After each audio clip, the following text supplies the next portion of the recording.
All right, back here on the Rams Digital Sports Network. Apologize for the technical difficulties, folks. Andres Ugarte at first in a walk, and Albert Mora reached on a fielder's choice. Got to third on a wild pitch. Meanwhile, the 1-2 is a bit high to Devin Simler. 2 balls, 2 strikes, and 1 out. It's 1-0 Bluefield in the top of the second inning.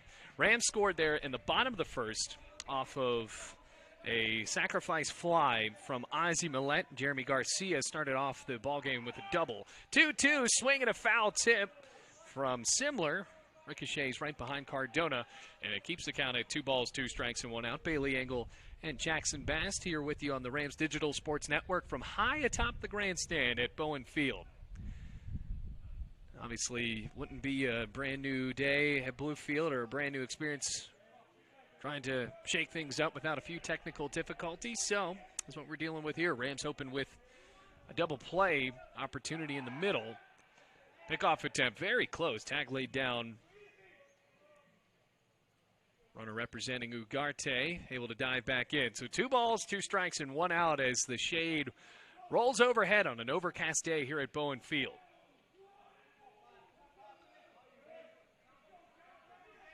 Simler, the center fielder, waits a 2-2 from Kaufman. Now the pitch, and it's high for ball 3. So 3 balls, 2 strikes, and 1 out. And that Reinhardt dugout certainly getting a bit more into it. A full count and 1 away. Runners on the corners. Kaufman trying not to give up the go-ahead run, which is at first base. Comes a payoff, runner taken off, swinging a belt into left field, base hit. Mora comes in to score, and now the game is tied with Ugarte's runner at second and Simler with a single with 1 out. So everyone in this inning has reached. Xavier Arnett led it off with a single, and then Albert Mora hit a ball deep into the middle of the infield and into a fielder's choice. So Ugarte got on with a walk. Now Simler is at first. So Nick Sanders steps up to the plate.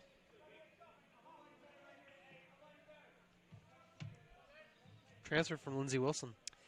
Yeah, pretty good NAIA school, Lindsey Wilson, both baseball and softball. So Sanders, the shortstop, watches that one on the inside part of the plate, strike 1. Well, Bluefield won the first game of this series 6-1, and we saw yesterday that the Rams were able to capitalize off of a few errors, and unfortunately, Nick Sanders was a part of that in game 1. There were 3 errors by the Eagles, and the Rams won by 5 as a result, as the 0-1 hits on the outside corner to the lefty, no balls, 2 strikes. Then in the second game, you saw Reinhardt, a team that is currently now 23-9. Now, that they, or excuse me, so 23-8. 23-10. 23-10, even better. No balls, 2 strikes, 1 out. Now, they're a team that has a lot of potential up and down the lineup, and when they played a clean baseball game yesterday, it was tough to beat them, 0-2. Swinging a bouncing ball right side, past the dive of Wisner and rolls into right field. Meach up to throw. Here comes the runner, and the cutoff won't get it. Rolls all the way to Cardona, and now it is 2-1 Reinhardt. Now Kaufman, this has not been a banner inning, to say the least, as Nick Sanders is on with an RBI single. Every batter in the inning has reached, and now Garrett Schilling, with that in mind, I'm going to try to talk this young pitcher down. So it's 2-1. This is the rubber match, series finale, if you will.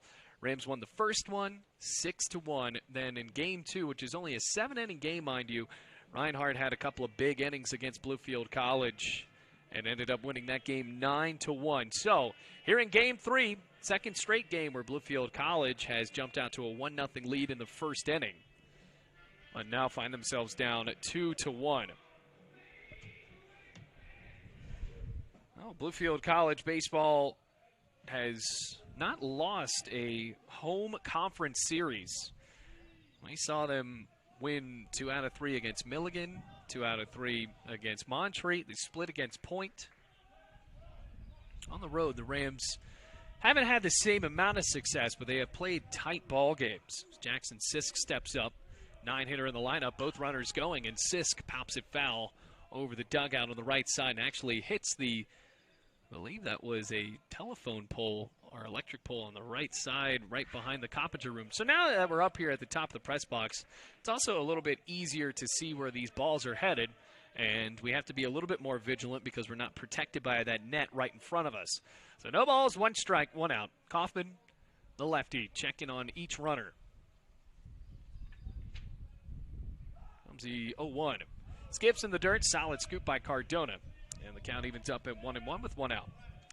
So Jackson Sisk replacing the third baseman we saw in the lineup yesterday, and Jarrett Burney. Burney had 1 hit, scored 1 run yesterday in the 9-1 win. Ball and a strike. 2 men aboard with 1 out as that one is popped up foul. And we'll get out of here in a hurry as the wind continues to swirl around. 1 ball, 2 strikes.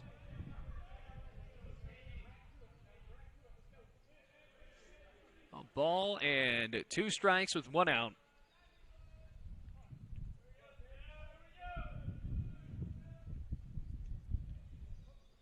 Two men aboard. Simler at second, Sanders at first. Now the pitch.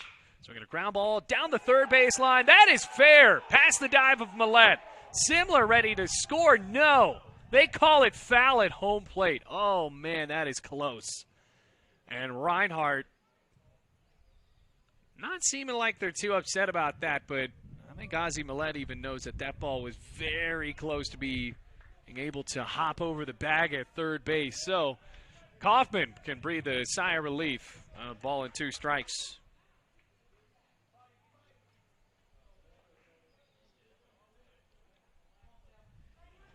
1 ball, 2 strikes, 1 out.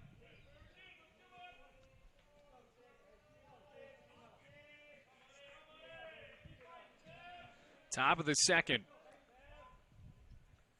Checking on the runners at bay. The 1-2. Skips in the dirt. Cardona off the chest guard finds the ball and keeps Simler at second base. Evens up the count, 2 balls, 2 strikes, and 1 out. Oh, that wind really is flowing out towards left field. Could be a pitcher's nightmare today. Well, we only saw 1 long ball so far in this series. Gianmarco Marcelletti with a belt over the left field wall yesterday, and he did not need wind. Bouncing off the bag, 2-2. Inside, ball 3. So the inning began with a single. Albert Mora, the right fielder, got on with the fielder's choice, took Arnett off. That's the 1 out. Andres Ugarte walked, Simler singled, and Nick Sanders brought in a run on a single.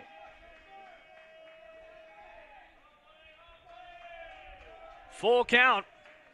Now the 3-2. Popped up, shallow right. Bringing back in David Meach. Wind playing with it for a bit, and the right fielder hauls it in for out number 2. So Jackson Sisk goes down after a pretty long at-bat. And I think for Reinhardt, they can be happy with the fact that that AB took a good amount of pitches. So Ben Kaufman already now seeing his 7th batter of this inning.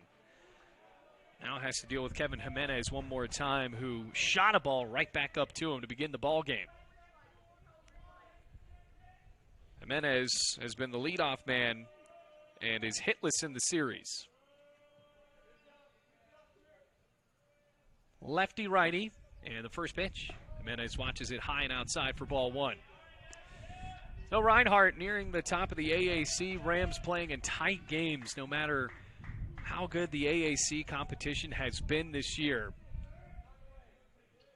I think Bryan was probably their strongest opponent. The 1-0. Bunt popped up, third base line. Cardona slides and makes the grab for the 3rd out. So a couple of runners left on for Reinhardt, but 2 score. It is 2-1 Eagles as we go to the bottom of the 2nd in Bluefield. At Bluefield College, you will experience a Christ-centered curriculum, community, and campus. Having over 40 academic programs, 18 sports teams, and a plethora of student organizations, the opportunities are endless at BC. With a 14-to-1 student-to-faculty ratio, students receive the personal instruction needed to help them succeed. You will know and be known as a member of the Rams fan.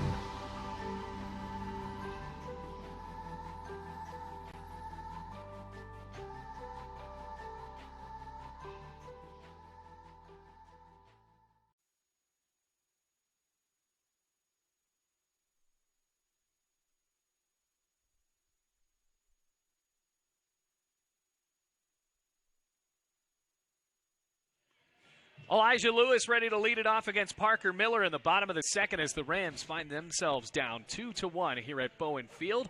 Overcast day for a little bit of baseball as Bluefield College tries to find a much-needed conference series win up against the Reinhardt Eagles. Rams were swept last week against St. Andrews, now return to Bowen Field, where the grass looks pretty good, by the way, considering we don't have the most consistent weather here in the two Virginias. So now as the Rams continue this one, Elijah Lewis, David Meach, and Joseph Cardona all due up for Bluefield College. They scored the opening run of the ball game thanks to a double from Jeremy Garcia. Nate Cobb bunted him over to third base, and that allowed Ozzie Millette to hit a ball deep enough in the outfield to bring home the game's opening run. But now the Rams find themselves down 2-1. Here we are in the bottom of the second with Elijah Lewis trying to change that. Over 30 RBIs on the year for Elijah. First pitch from Miller is a slider way outside, ball one. So 3:35 down the lines here at Bowen Field. About 400 dead center in a historic ballpark. Here comes the 1-0. Big cut and a miss. Evens the count up at 1-1. Well, Bluefield College enjoying a very nice clubhouse. I think they've earned, honestly, 1-1. Bit low and outside, 2 balls, 1 strike. Because you remember that the baseball players are the guys that are keeping the grass green. They're the guys that are working as far as to be the actual field hands here. As Lewis skips that one in the grass over to third. Snagged there by Sisk. His throw on to first is in time. And now there's one away. The actual maintenance guys on this baseball team, and they work very hard to make sure that the dirt stays down, that the grass looks very good, and I think that the Rams can certainly be proud of that. So now, here is David Meach. First pitch to the lefty. Check swing. Did he go around? Yes, he did, says a third base umpire. So Meach starting out the count down 0-1. Now there's one away. Nobody on. Bluefield only down by 1. David Meach trying to make a statement here in game 3. Here comes the 1-0. Well out in front of that one from Miller. Count goes to no balls, 2 strikes.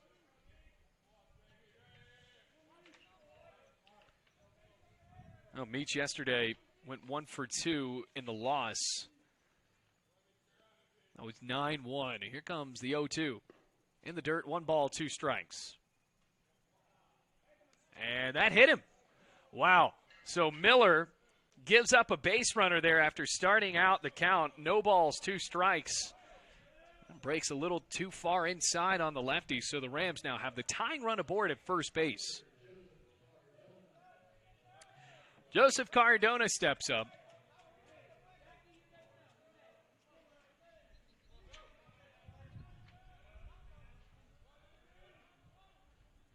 Pitch. Swinging a high fly ball, ripped to right field. Mora on the run, jumps up and makes the grab with his back heels on the warning track. So Cardona thought he could send that first one on a ride, but instead Mora reels it in, and now there are 2 outs with the tying run at first base for Bluefield College. And he zaps this up to the plate.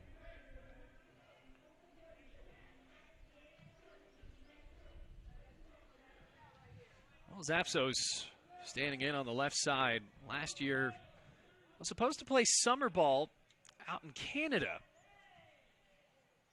As Miller looks over his shoulder at Meach, he deals anyway. Goes outside and low. I'd imagine that had to be one of the more disappointing things to get canceled over COVID.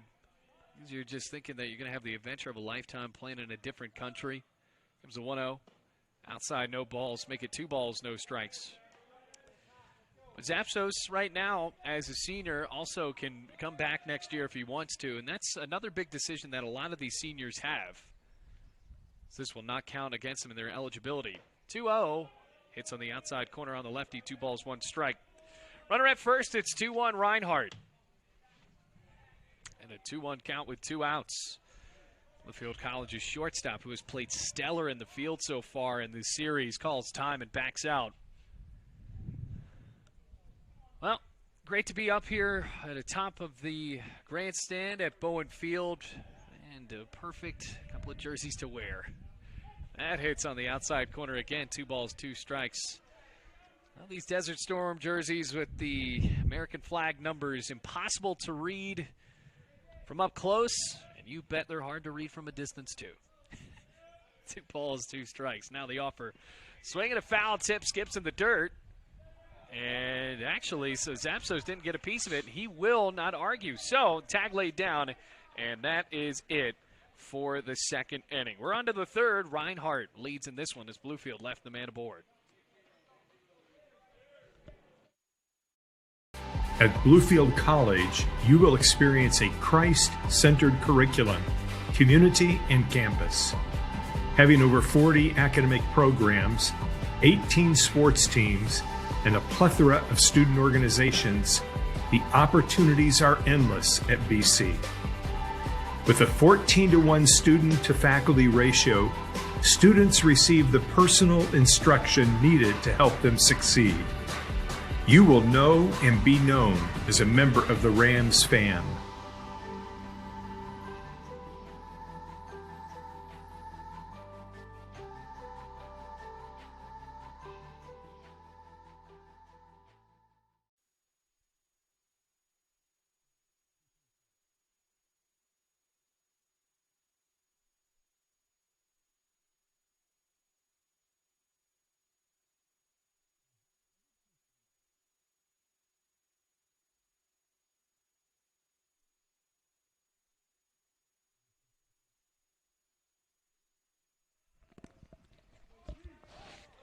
Welcome back, everyone. We're on to the third inning. Reinhardt leading in the rubber match here on a gorgeous day for baseball at Bowen. It's 2-1 Eagles over the Bluefield College Rams.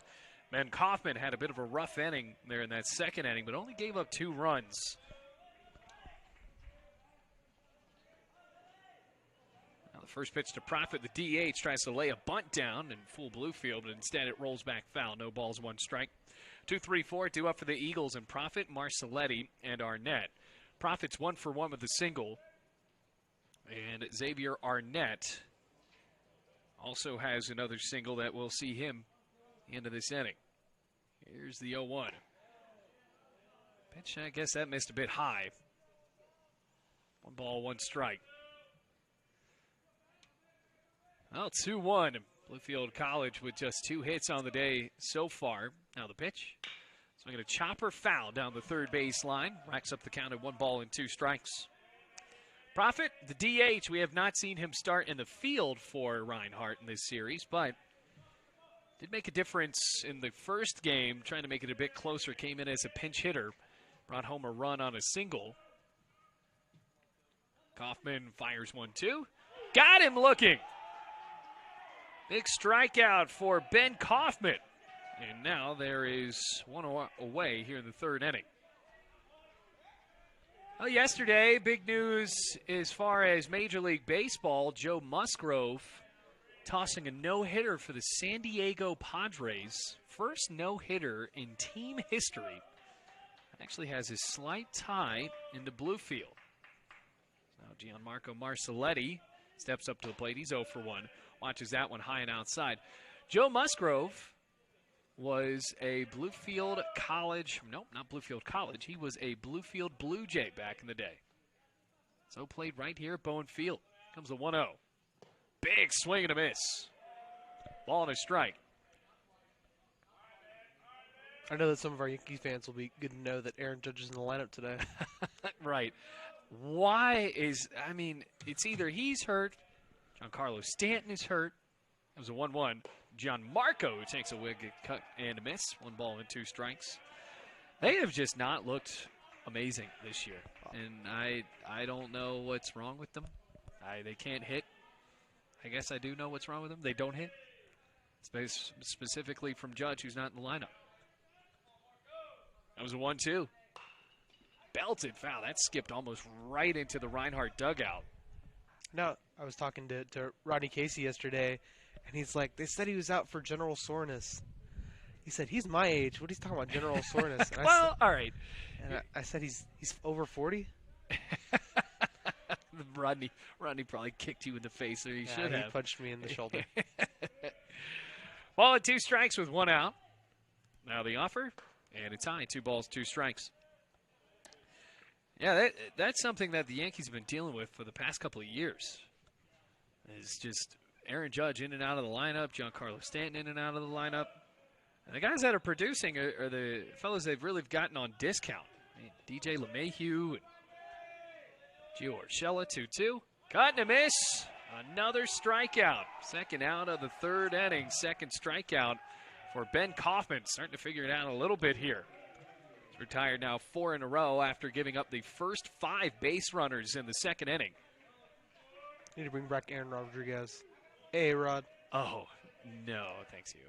No, No? it's okay. Alex Rodriguez brought a good amount of drama, I feel like, to that organization. Now, he did win. He pretty much won the World Series almost alone that year with how well he was producing back in 2009. That's high and inside. Xavier Arnett ducks out of the way. 1 ball, no strikes. I don't know. Drama kind of brings attention to the sport. Well, I guess so, but is there anything as bad, such as bad press? You got a point. Now the pitch is swung on, hit hard on the ground, tough hop, snagged by Wisner, throw to first in time, and the side retired in order. So after 2.5, we're on to the bottom of the 3rd. Reinhardt leads 2-1.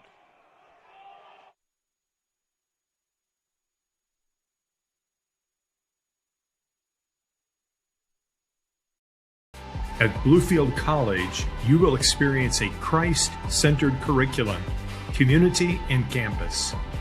Having over 40 academic programs, 18 sports teams, and a plethora of student organizations, the opportunities are endless at BC. With a 14-to-1 student-to-faculty ratio, students receive the personal instruction needed to help them succeed. You will know and be known as a member of the Rams fan.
Bottom of the 3rd here in Bluefield. We are ready to keep this one going. Reinhardt leads 2-1 here on the Rams Digital Sports Network. Rams starting out at the top of the lineup. Jeremy Garcia has one of the 2 hits for Bluefield already.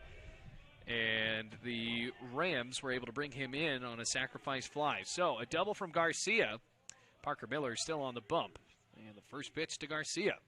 Breaks on the inside corner on the lefty, and it's strike 1. So Garcia back in at the leadoff role for Bluefield College. We saw Joseph Cardona become the leadoff man in Game 1 yesterday. Here's the 0-1.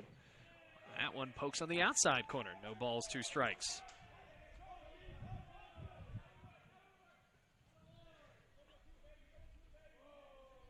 No balls, 2 strikes, no outs. Here's the offer. Garcia pokes it on the ground, straight over to short. Sanders slips for a second, throws to first. Good stretch by Marcelletti in time for the first out.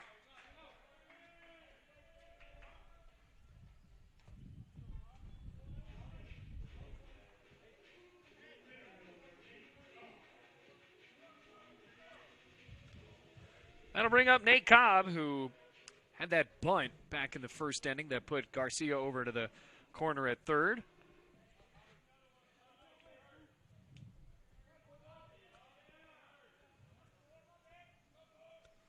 Now the pitch. High and outside. 1 ball, no strikes. Well, Nate Cobb, you can almost argue that he could be a very good leadoff man for Bluefield. The 1-0 curves right into the strike zone, 1-1. I think he does such a great job of bunting. And you saw there as Bluefield attempted to play a little bit of small ball and did so in that first inning. That you might as well have him when there's somebody else on board. As that one goes outside, 2 balls, 1 strike. And with these sacrifice bunts, it seems like Nate Cobb is just about a half step away each time from legging them out on an infield single. Here's the 2-1. Swinging a foul ball, rolling back to the Bluefield dugout, and evens up the count at 2 balls, 2 strikes, and 1 out. 2-1 the score. Reinhardt scoring a couple there in the top of the second inning, but Ben Kaufman fought back with a couple of strikeouts in the top of the third. Here comes the 2-2 to Cobb, though. Flies outside, and the count is full now at 3 balls, 2 strikes. Cobb and Wisner. A couple of Ohio natives trying to get on the base pass. Payoff. And it's high for ball 4. So, second straight inning where Bluefield has the second man of the inning on. And now Bluefield College will try to bring him home with Ozzie Millette here. Millette had the RBI to make it 1-0.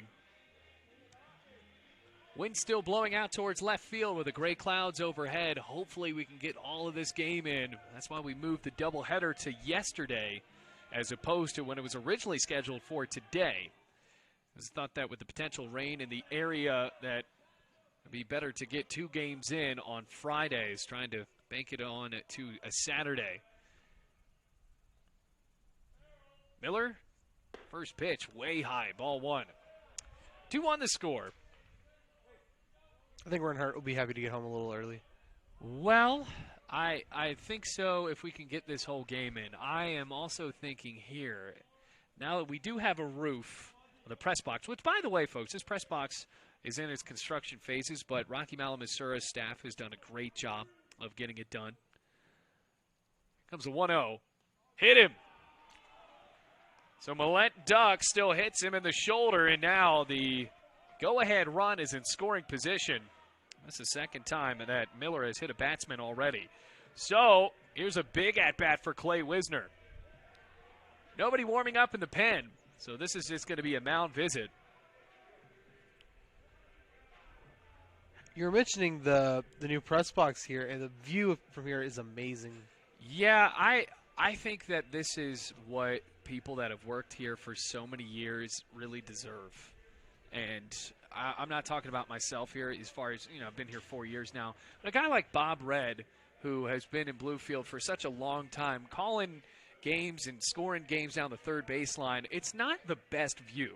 And now up here, I think it also does the field some justice. Because if you're this high up, you can tell how well the outfield is manicured. I mean, it looks like a really, as far as the field is manicured, it looks like a big league ballpark. And I think that Mike White has done a great job. So hopefully the viewers at home can really see that, how well that this grass field is taken so well to Mike White, Garrett Schilling, and Chris Allen. So now Clay Wisner with a cold wind starting to swirl around. First pitch, Wisner chops it foul, third base side and into the Reinhardt dugout. Count goes to 0-1. And remember, a lot of college baseball teams have, at least in this area of the country, have evolved over to the AstroTurf field. Because when you're trying to get baseball games in February, it's a bit more tough when the snow comes in to try to get a game in when it's a grass field. Comes the 0-1. Check swing, wave through it. Strike 2. And Wisner wants that one back, so quickly down in an 0-2 hole. Tying run at second base. Go ahead run at first with Ozzie Millette with 1 out. No balls, 2 strikes to Wisner on the right side.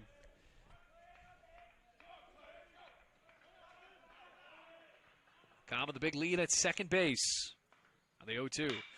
Swinging a pop-up, shallow left center. Could be trouble. No man's land. Sanders backs up, waves it over to Simler. The center fielder makes the grab for the second out. So not a good at-bat there for Clay Wisner. Now it's up to Taylor Moe.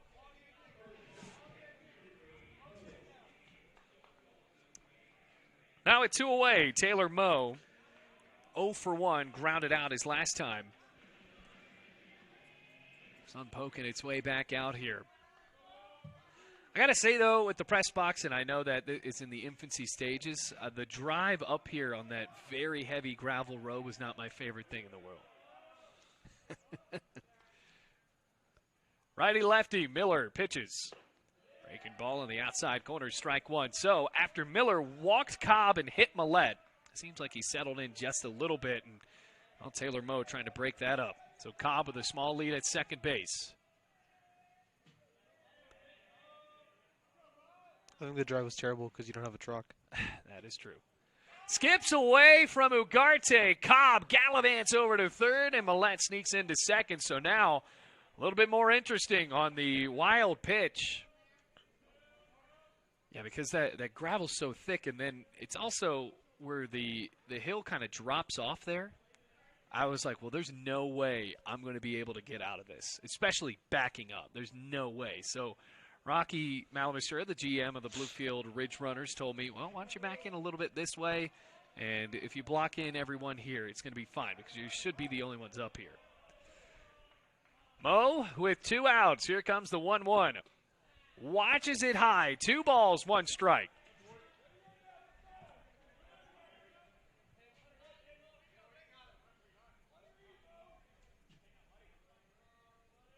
Two men in scoring position. Tying run at third base. Now the offer to Moe. Swinging a rip into right field, base hit. Cobb comes home to score. Here comes Millette. Throw to the plate, broken up, and Bluefield College has taken the lead. So that wild pitch becomes all the more important because Taylor Moe, instead of just getting 1 RBI on that single, gets 2. And now it is 3-2 Bluefield College. Elijah Lewis trying to keep it going for the Rams in this rubber match when flowing out towards center field. And Elijah Lewis is a guy that really can spark a rally for Bluefield. Remember that big heroic hit he had against Point. Now trying to do so in a less pressure situation, but trying to keep it going. Pops that one up sky high, left side, foul territory. Sisk trying to find it and does right in front of the Reinhardt bench. But Bluefield College scores a couple of runs on 1 hit. No errors, and Taylor Moe left at first base. It's 3-2 after we played 3 here on a Saturday at Bowen. At Bluefield College, you will experience a Christ-centered curriculum, community, and campus. Having over 40 academic programs, 18 sports teams, and a plethora of student organizations, the opportunities are endless at BC. With a 14-to-1 student-to-faculty ratio, students receive the personal instruction needed to help them succeed. You will know and be known as a member of the Rams fan.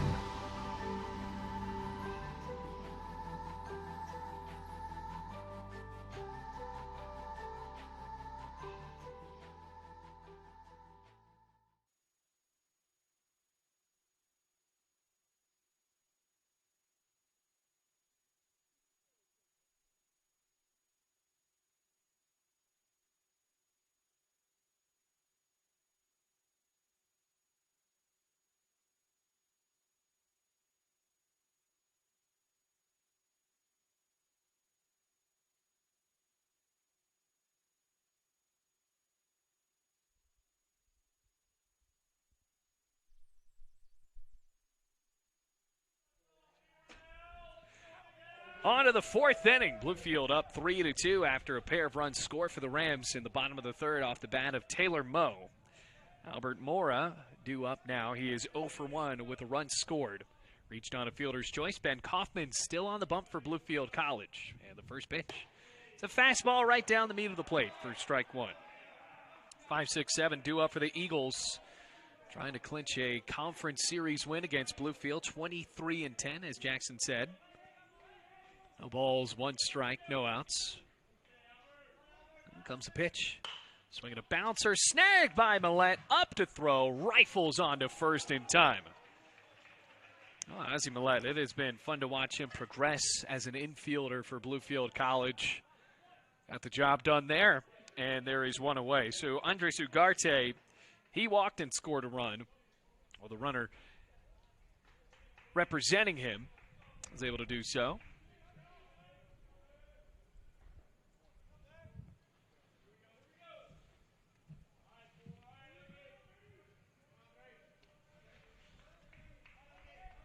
A lot of students or athletes from Venezuela on this team. As that goes low, yeah, Ugarte. And I believe Mora, the one who was just before him, is also from Venezuela. I think that Marcelletti is as well. 1 ball, no strikes. Pitch is high. 2 balls, no strikes. Venezuela, pretty good baseball country. I don't know why it's hard to remember a few guys from Venezuela, but Ozzie Guillen from there managed the Chicago White Sox. Pitch goes low and inside, 3 balls, no strikes. I think Miguel Cabrera for the Tigers is from Venezuela. That was a 3-0. On the inside corner, strike 1. 3 balls, 1 strike, 1 out.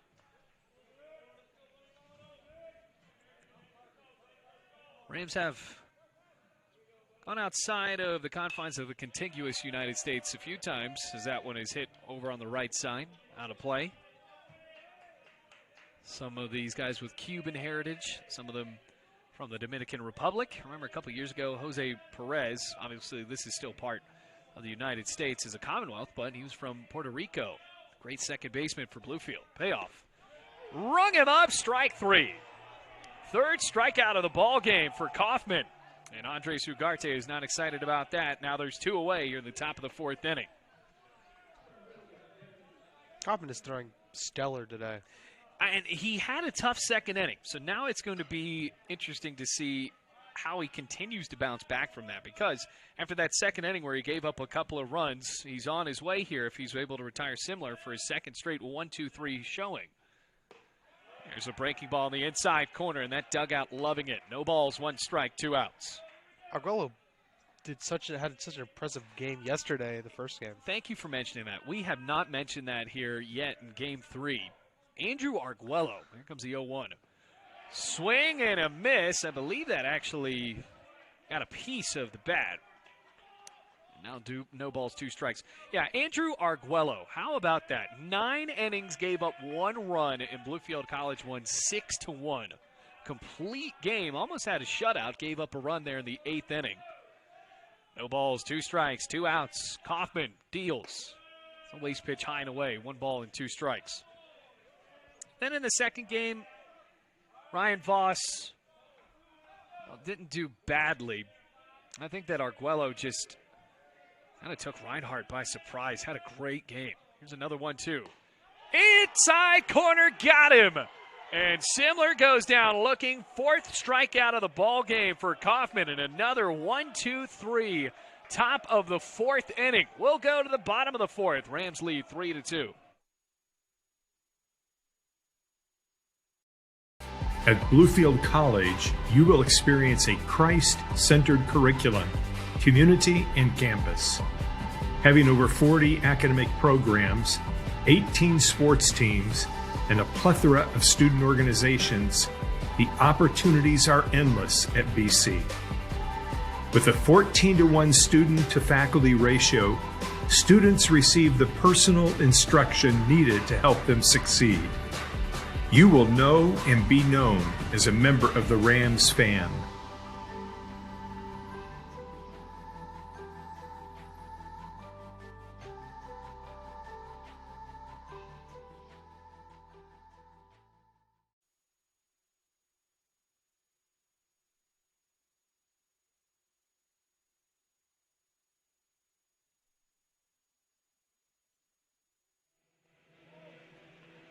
Bottom of the 4th inning. Rams trying to tack on a few more runs to this 3-2 lead. Series finale between Bluefield College and the Reinhardt Eagles.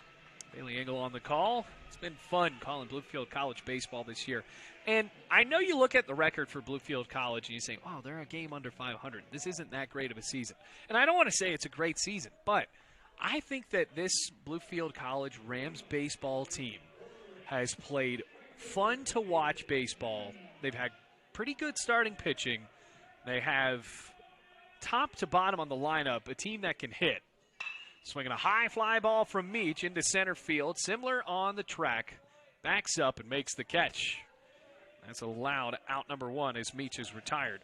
But it's like that. You look from Jeremy Garcia down to a guy like Cardona. Both of those guys can be threats in the lineup. It's not someone that comes up to the plate and you're like, well, this is going to be pretty challenging for him to get on base here. The Rams have had a pretty balanced lineup, and with a conference as tough as the AAC, Rams have been able to do a great job. Here's a flare, shallow right field. That's going to drop for a base hit. Joseph Cardona with that ball sawed off in the middle of the bat, able to get on. And with Cardona at first, that'll bring now Maldonado on to run for him. So a single for Cardona, 3-2. Bluefield leads with 1 out in the bottom of the 4th inning. And go ahead, Jackson. I was going to say, the name of the series is definitely pitching.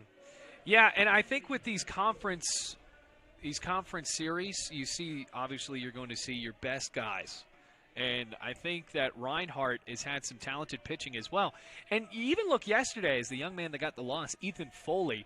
I think that he was one of my favorite pitchers to watch all year. As that pitch is swung on and laced into center field, charging up Simler. He can't get to it, lets it drop in front of him, and everybody is safe. Maldonado on to second, and Zapsos is on with a base hit. I think it's because he pitched fast. That is exactly right. Because Foley had a 5-run inning, and I'll never forget this because I've done a good amount of college baseball games, and I've never seen a pitcher who had a raucous inning like that pitch as fast as he did. He was focused on the task at hand. He didn't take any breaks, and the pitching coach and the coaching staff of Reinhardt, they let him do that. There were no breaks in that game, and it ended up being a 6-1 game as that one goes outside. Ball 1, Jeremy Garcia up in the count 1-0. We haven't seen a scenario like that where the starting pitcher just rolled through it, and it was 6-1. Mind you, all of those runs in that inning were unearned, I believe. So it wasn't the pitcher's fault.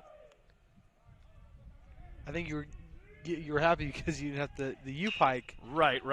That one's a bouncer on the right side. Sliding play. Jimenez throws to first in time. It was a good play for the second out, but it is also a productive out for Bluefield as Cardona moves to third, Zapsos on to second, and Parker Miller, kind of like Ethan Foley. Yeah, it's very different than what we saw in that U-pike game, and you can expect that in midweek games for Bluefield College as well. When you bring out the bullpen, you're just trying to see where you are as a staff. And guys that are a little bit more green to the college game, trying to get some reps in to become potentially weekend guys later on in their career. So Nate Cobb steps up for Bluefield. Rams with 2 outs and 2 men in scoring position. First pitch to the center fielder.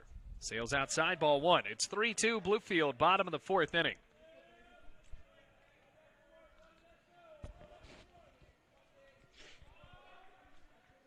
One ball, no strikes, 2 outs. That was the pitch. Swing and a miss. Evens it up at 1-1. So Taylor Moe had a 2-run single with 2 outs back in the 3rd inning. Ball and a strike, 2 away. Couple of runners in scoring position with a 1-run lead. 1-1 to Cobb. Skips in the dirt. Ugarte slaps the ball down the 3rd baseline. And now the count goes to 2-1. No arms warming up for Reinhardt. So still a 1-run game. Coaching staff for the Eagles still pretty confident what their starting pitcher has thrown so far in this one. Pitch. Swinging a bouncer, right side. Jimenez plays on a hop in the outfield, throws to first in time, and Reinhardt gets out of the inning unscathed. We've played 4 at Bowen Field, and Bluefield College leads 3-2 over Reinhardt in this series finale. At Bluefield College, you will experience a Christ-centered curriculum, community, and campus. Having over 40 academic programs, 18 sports teams, and a plethora of student organizations, The opportunities are endless at BC. With a 14-to-1 student-to-faculty ratio, students receive the personal instruction needed to help them succeed. You will know and be known as a member of the Rams fam.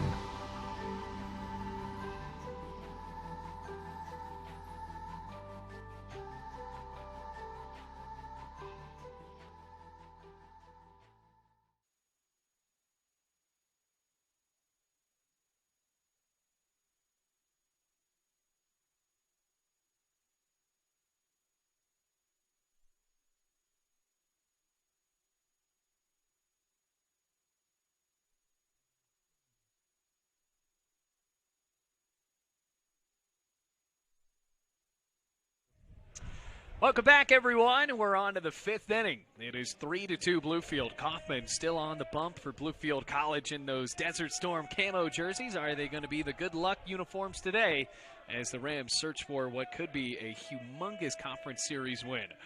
Now Kaufman trying to defend that one-run lead up against the 8-9-1 of Reinhardt as the clouds sail overhead and blanket us in the shade. First pitch to Sanders, who's on the outside corner for strike one. Sanders singled home a run back in the 2nd inning. Reinhardt took a 2-1 lead, then the Rams fought back there in the bottom of the 3rd with a couple of runs on a Taylor Moe single. And the lefty pitches. Goes in the outside corner, and Nick Sanders is not excited about that as the breaking ball flies in there. And the shortstop is quickly down 0-2. Kaufman has settled in after that rocky 2nd inning. Can he keep it going, though? Shoulder shrug, 0-2. That bounces in the dirt. 1 ball, 2 strikes. You know, we talked about Sanders being from Lindsey Wilson, but he's actually from Lebanon, Tennessee. Wow. Which is home to Cumberland University. And it's pronounced Lebanon because, you know, when things are in the country, you just change how they're actually pronounced in the world stage. That's why it's called Arab, Alabama. Goes outside, 2 balls, 2 strikes. That is something they should change, by the way. So 2 balls, 2 strikes, and then you think about there's Buena Vista in Virginia, and I think that's pronounced Buena Vista or something that's just not correct. 2-2. Swinging a bouncer foul down the first base line. 2 balls, 2 strikes, no outs. The University of Rio Grande or something. Rio Grande. Rio Grande. Rio Grande. And that is a good segue because that is who Bluefield College is playing on Tuesday. A doubleheader up against the Cyclones, I believe. 2-2. Outside, 3 balls, 2 strikes. Cardona signaling to his starting pitcher saying he liked that one. Oh, there's another. Oh, Versailles in Kentucky is Versailles. That's just. That makes sense. Nope. Payoff. Hit him. So a hit by pitch. Nick Sanders goes on to first to lead off the 5th inning.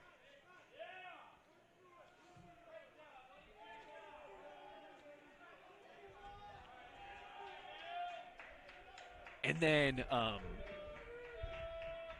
don't know if this is it's hard to pronounce, but Bluefield College had to host the Christian College Softball World Series a few years in a row, and that is played in Botetourt, Virginia.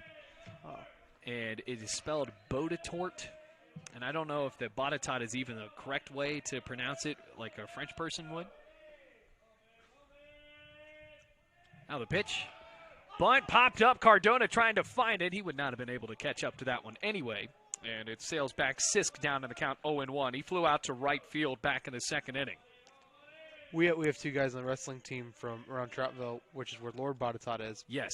But also talk about Sisk. Sisk is from Woodstock, Georgia, but he's a Georgia State transfer. Woodstock, Georgia. See a good amount of players in the NAIA, at least in this conference, that are from Woodstock, Georgia. That one's a bit high. As well as Warren Robbins, as we talked prior to the broadcast. Warren Robbins as well, yeah. Which is right outside of Macon. I think that you see with so many of these guys coming from Georgia, it shows how the NAIA is a bit more popular as you go down a little bit more into the deep south. Comes the 0-1. Sisk once again shows bunt, and that fastball is high. Ball and a strike. Remember, Bluefield College is the only NAIA school in Virginia.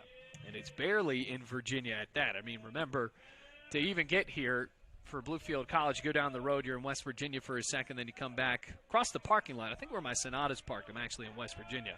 Here's the 1-1. We'll have to wait on a pickoff attempt. Bounces off of Moe and actually hit off of the base runner in Sanders. I think we talked about this on a previous broadcast, but we're not sure if there's one in Maryland. Right. We got to look that up. Maybe that should be something we ask the viewers. Yeah, there's our trivia question because we totally know the answer to this. Is there an NAIA school in Maryland? 1-1. Bunt laid down, right back. Kaufman underhands onto first in time, and that is good enough for the first out, but a sacrifice intact. And now onto the top of the lineup with a runner in scoring position. That could tie the game. Kevin Jimenez, 0 for 2, searching for his first hit of the series. Well, yesterday got on with a walk and it was picked off, so Jimenez really due for something here for Reinhardt as the leadoff man. Has played very well at second base for the Eagles as well. Tying run at second base, 3-2 the score. Kaufman pitches. Change up right down the middle, strike one. No balls, one strike, 3-2 the score. Bluefield leads. We are in the top of the fifth inning with one out. Picturesque view here from atop of Bowen Field. Ready for the 0-1. Swinging a foul tip sailing off of the bat down the third baseline on the ground. And I think that might have jammed him up to sting the hands just a little bit. No balls, 2 strikes, 1 out. Second base umpire actually lost his hat, and now we got to call timeout. That was actually really funny. He was just going to let that happen. I believe he's the crew chief. And that one sailed off of his head. Couldn't continue play, so no balls, 2 strikes. That gust of wind is now over. Checking on Sanders at second. Kaufman deals 0-2. Poked on the right side, straight at Wisner. Snags the hop, throw to first. In time! Oh, he had to rush it. And I don't think Reinhardt's going to be excited about that. Jimenez with the productive out, but boy, he was close to legging that out as an infield single.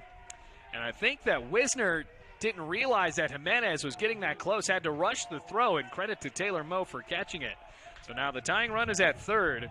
Jimenez still 0 for. And Jacob Profit, 1 for 2, struck out looking back in the third inning.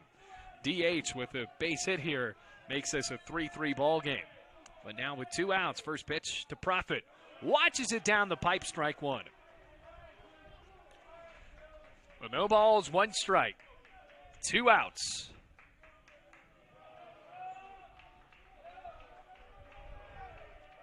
Slight lead at third for Sanders. Lefty deals. Swing and a miss, strike 2. So now here comes a big pitch. No balls, 2 strikes, 2 outs. Tying run is at third here in the top of the fifth inning. Kaufman peering over to his battery mate in Cardona. Profit awaits, the righty. With a runner at third, the 0-2. Swinging a chopper foul down the third base line. Said that foul very confidently, but that was hugging the line for quite a bit. Either way, a foul nonetheless, and we'll do it again at no balls, 2 strikes, and 2 outs.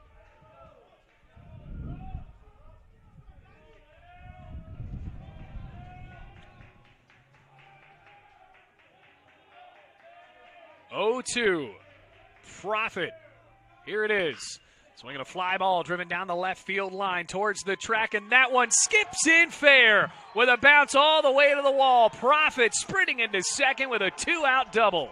And the game is tied at 3-3.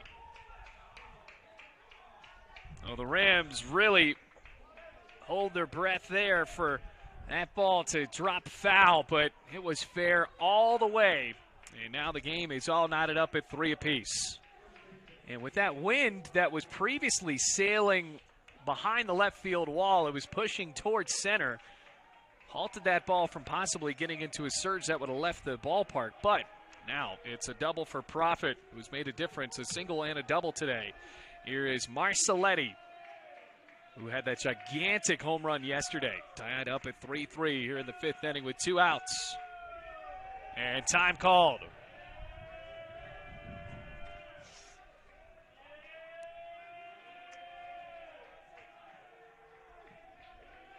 Now with 2 outs, Marcelletti with a base hit gives the lead to Reinhardt again. Here's the pitch. And a good one on the outside corner. So Kaufman once again getting up in the count early. No balls and 1 strike. Knew this was going to be a back-and-forth game with Bluefield College jumping out to a 1-0 lead in the bottom of the first. You think that, well, to beat Reinhardt, you're going to need to score at least, I believe, 5 to 6 runs. Comes the 0-1. Just a bit inside and low. 1-1 with 2 outs.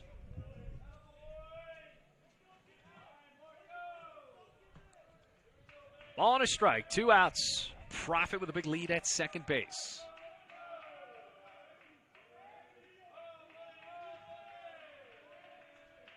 Kaufman checking on the runner. Wisner won't cover. It goes outside. 2 balls and 1 strike. Boy, with Marcelletti up, Bluefield on the edge of their seat because this feels like such a big at-bat. Marcelletti with that towering shot yesterday off of Bachler. Kaufman delivers. Swinging a rip down the left field line, and that ball, if it's fair, it is gone, and it is just foul. Oh, man, what a big call by the home plate umpire, and that is the loudest second strike you're ever going to hear here at Bowen Field. It was towing the line there for a second. Yeah, I mean, obviously we don't have replay, but this is the best angle we're ever going to see that, and I think it just was foul. Just foul. But it wasn't foul by much.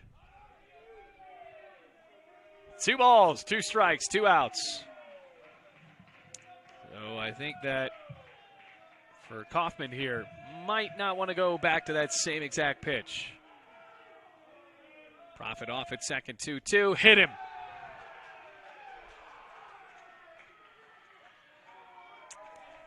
Well, now 2 men are aboard. Go-ahead run at second base. Fortunately, from this angle, we still can't tell who is in the bullpen for Bluefield College, but how to imagine that Kaufman's days are numbered here. 2 outs in the 5th inning. Started off the inning hitting Sanders with a pitch. Jackson Sisk put him into scoring position with a sacrifice bunt. Jimenez headed him over to third on a 4-3. And then Jacob Profit brought in a run on a double. So here's Xavier Arnett, 1 for 2. Swing and a miss. Flailed through that first pitch, strike 1. Well, it certainly feel like a bit of a small victory if Kaufman is able to just give up 1 run in this inning, especially after a couple of big base knocks from Profit. And Marcelletti fouled that one down the line. Profit and Marcelletti taking off on a hit and run. Flare into center field. Cobb plays it back and makes the catch. Well, Cobb was racing forward, turned around on a dime, and made the grab as that one was surging towards the back of the outfield if that dropped in. But a run scores on 1 hit, no errors, 2 men left on. It's now tied after we are halfway through this one, through 4.5, on to the bottom of the 5th. It's 3-3, Bluefield and Reinhardt. At Bluefield College, you will experience a Christ-centered curriculum, community, and campus. Having over 40 academic programs, 18 sports teams, and a plethora of student organizations, the opportunities are endless at BC. With a 14-to-1 student-to-faculty ratio, students receive the personal instruction needed to help them succeed. You will know and be known as a member of the Rams fan.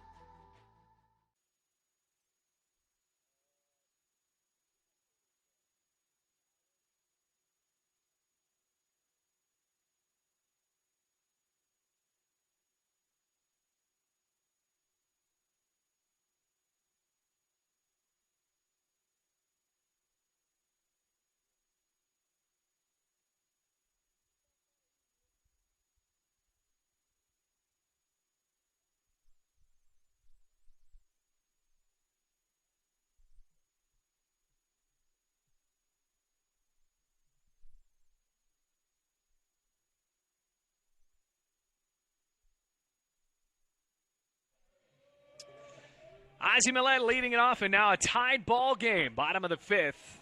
Parker Miller, his team giving him a run more of support here. Now it's 3-3. Ozzie Millette. Sacrifice fly, also hit by a pitch. Comes the pitch. Millette swings it, hits it on the ground hard. Tough hop for Sanders, off of his arm and into center field. So Ozzie Millette is on with what I believe will be called a single, because that was deep enough in the middle to where Sanders will not be able to make a routine play if he's able to glove that. And looks like they're going to call that, I believe, as an error. Wow. Tough there. E6. So, played it off of a tough hop. It is an E6. Clay Wisner up to the plate for Bluefield. Go-ahead run is on for the Rams, and Wisner almost got a piece of that one on his body. So, now for the Rams, 1-0 count, 3-3 the score. Go-ahead run is at first base.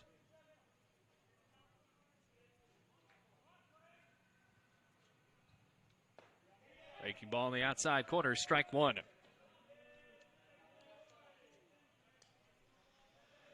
Ball and a strike. No outs here is Wisner. Already has a single in this ball game. That curves in the dirt, hits in the ground, and Millette's going to just jog back to first base. So, coming to you live from the top of Bowen Field, which is already in Virginia's tallest town, nature's air-conditioned city on the West Virginia side. 2 balls, 1 strike, no outs. I believe those are some of the best nicknames I've heard for a town. It was a 2-1. Belted foul down the right field line. Evens up the count at 2 balls, 2 strikes.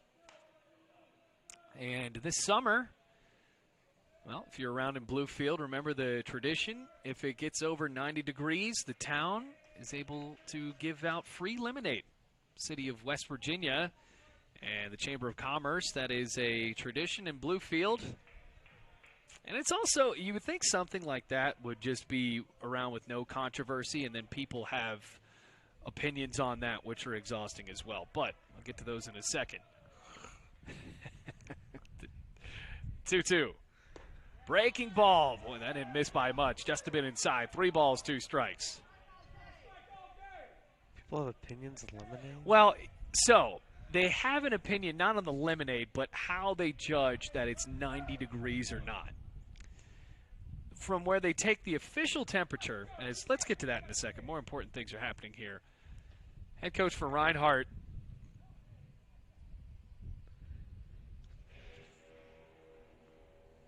Able to talk this one over with Parker Miller. That probably was close to being called as strike 3.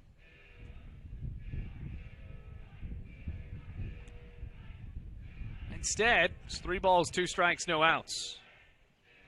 Head coach Jonathan Burton.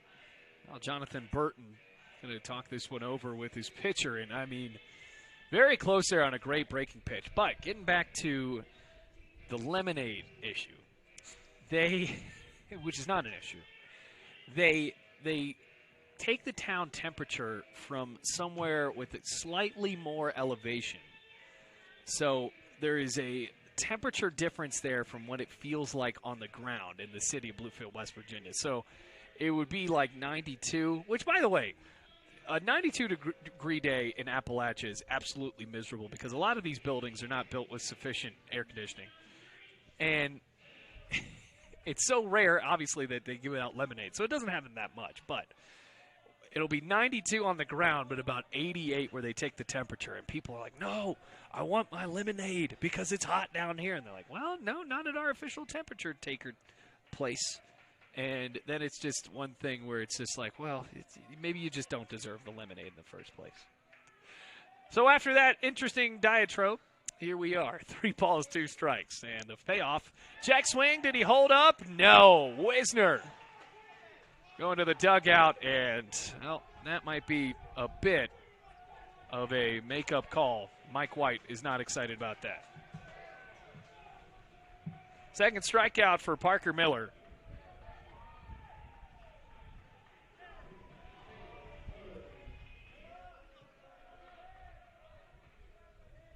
Here's Taylor Moe, who gave Bluefield the lead back in the 3rd inning.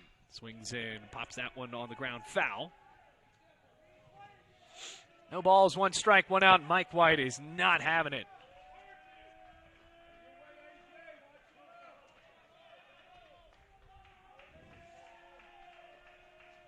One away. Millette at first. That one goes outside. 1 ball, 1 strike. Tie game at 3-3. Very important contest, and I think that's why the emotions are running high here for both teams in both dugouts.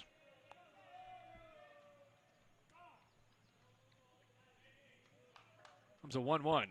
Have to wait.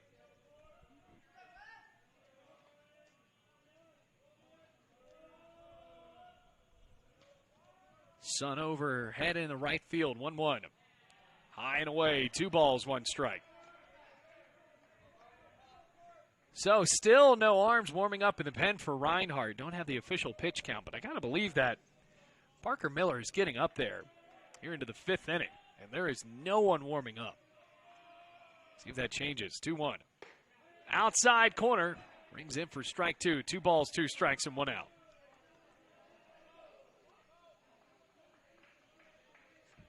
So Taylor Moe at the plate, the first baseman trying to bring home Millette. Miller checks over his shoulder, pitches 2-2, and it's high for ball 3. So for the second straight batter, going into a full count, Rams being pretty patient at the plate at the moment. 3 balls, 2 strikes, 1 out.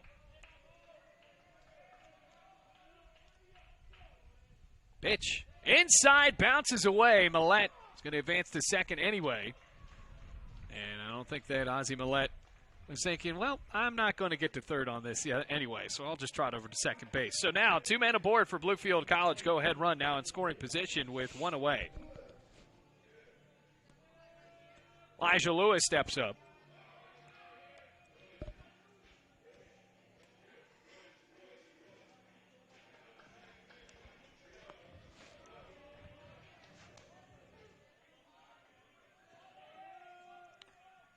Lewis due for something, 0 for 2.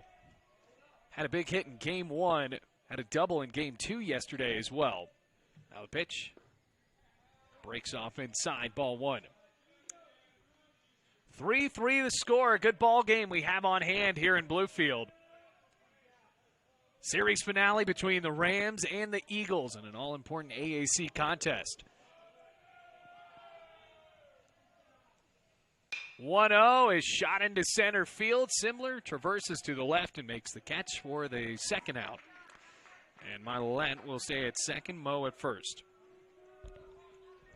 So reached out and got a good amount of distance on that one, but just couldn't drop it in.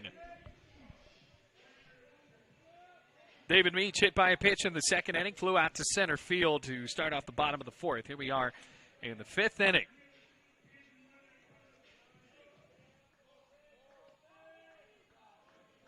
Two men aboard. Big spot for Bluefield College.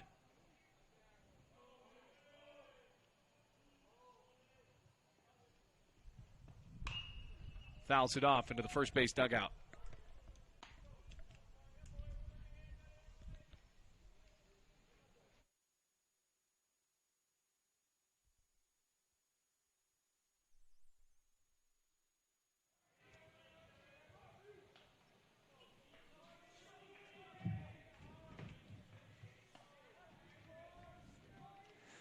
No balls, 1 strike, 2 outs. Millette bouncing off the back at second, and Sanders, the shortstop, was ready to cover, and then he fell off. Kind of tripped up there. No balls, 1 strike, 2 outs.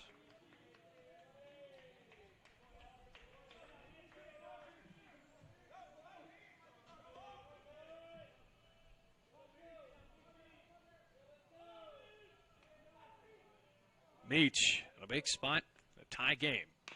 Chops it foul right behind him, so now Miller, who's brought this game almost to a standstill here. No balls, 2 strikes, and 2 away. And now, Jackson, there is an arm warming up in the pen.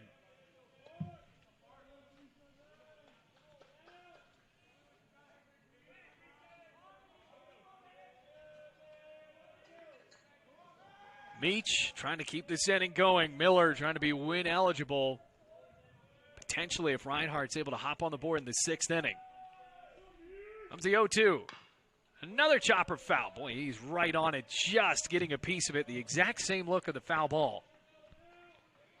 It looks like the pitcher warming up in the bullpen is Nate Richardson, a transfer from Columbia State. Oh, Nate Richardson, the righty. So, looks like the coaching staff for Reinhardt's going to go with a righty potentially to replace the righty here.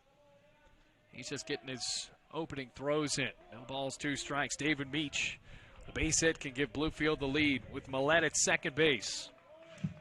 Mo at first, the 0-2. Swing and a miss, strike 3. Huge strikeout for Parker Miller, his 3rd, and the Rams leave a couple on. So we have played 5 now at Bowen Field in this series finale.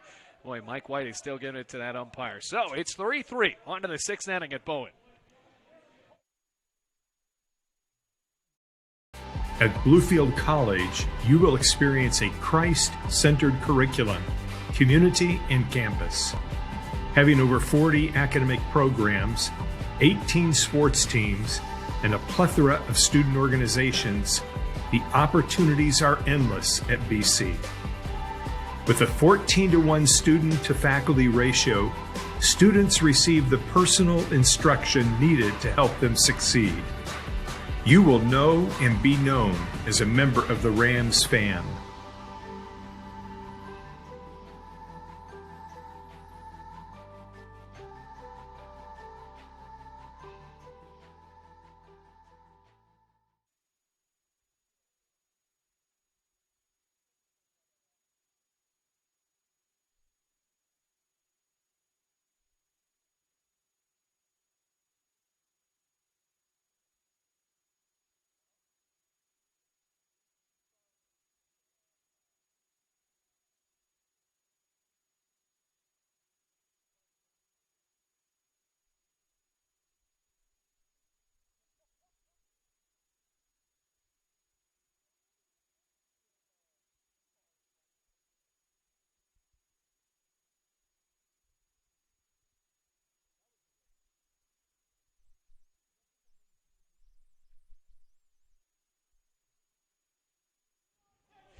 Rams and Eagles locked in a battle here. It's 3-3 as we go to the 6th inning. Here at the top of the press box at Bowen Field, Albert Mora up against Kaufman, who's still in for the Rams. Check swing and a fastball. He went around. Called a strike. I guess they shouldn't say he went around. It's called a strike anyway. So Mora, Ugarte, and Simler all due up for the Eagles. Mora 0 for 2 with a run scored. Ugarte 0 for 1 with a run scored. And Simler has a hit. There is a hit batsman. And Kaufman. Well, after that 5th inning, it is a little bit interesting to see that Kaufman is still out there, and he's only given up 3 runs. So you really can't argue against the fact that the Rams pitcher has kept this close and has only given up 5 hits. But you're starting to see maybe the wheels start to grind a little bit for Kaufman as we move into the 6th inning against a very good Reinhardt team. But what can the field do to back him up? That middle of the infield, and Wisner and Zapsos, can they turn a double play to wipe Mora off of the base path? So Ugarte walked back in the 2nd inning, scored 2 runs then. In that 2nd inning, the Eagles did. Ugarte was one of them. Also struck out looking in the 4th inning. Now the pitch goes outside and low. 1 ball and no strikes. Rams searching for a conference series win against a Reinhardt team that is 23-10. That was a 1-0. Slap foul over our press box and out of play. 1-1.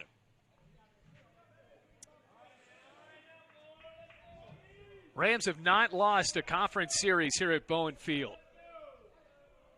Now, they had to end one in a split against Point, but funny thing about a split, it's not a loss.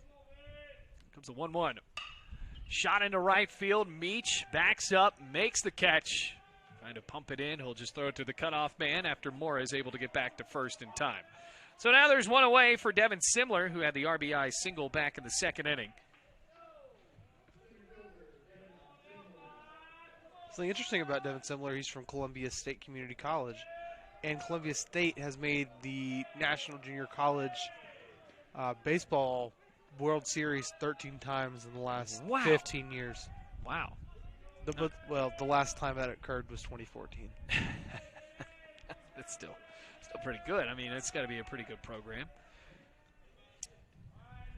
I think that junior college ball is something that is very, very interesting to me because you got a bunch of guys there, and we talked about this in the Last Chance U comparison. And now as the runner goes on to first throw, no, Zapsos can't keep it in the palm. It pops out on a high throw from Mo and able to move on to second, Albert Morris. So now Rams can't get the double play to get them out of the 6th inning. But I think that with junior college, what makes it so interesting, the fact that you really have a bunch of guys there that have nothing to lose when only trying to get better, and it ends up being some pretty good baseball, as well as what we've seen the other sports that have been documented on Netflix, and football and basketball, and even that one show, Cheer.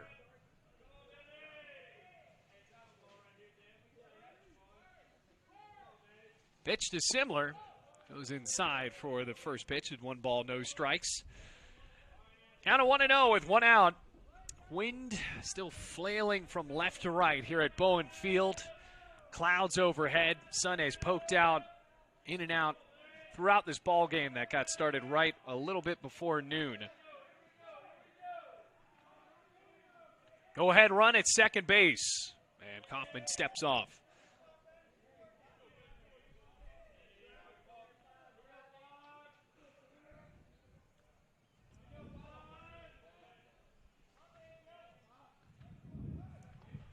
Ball and no strikes. Kaufman taking a long time in between pitches, and now time called by Simler as Kaufman was ready to fire it away.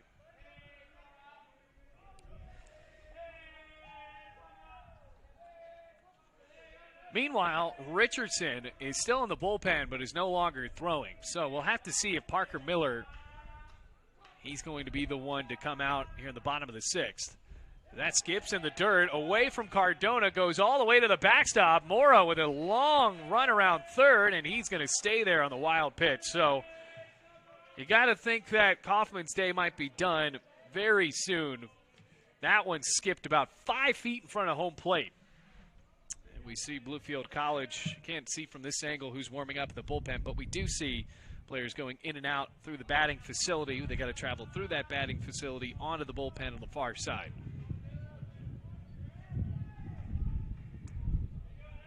So the corner infielders in Taylor Moe and Ozzie Millette, as well as the middle infielders starting to play in. 2-0, chopped on the ground. Zapsos goes off of his glove on the transition, and an E6 will allow Simler to get on, but he does get the RBI. And now the lead for Reinhardt, 4-3.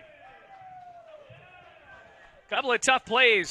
Albert Moore with some impeccable base running got into what could have been a real pickle as Bluefield College on Taylor Moe on the pickoff threw it a bit high, went off of the glove of Zapsos, and now that time Zapsos likely should have had that at least for a play at first base.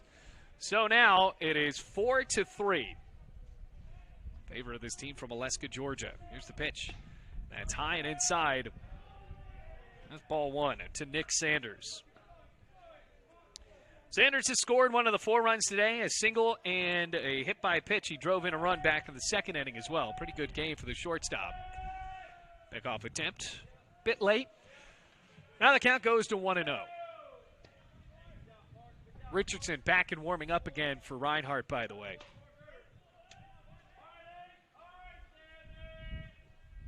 That's high and inside. He has the limbo out of the way. 2 balls, no strikes.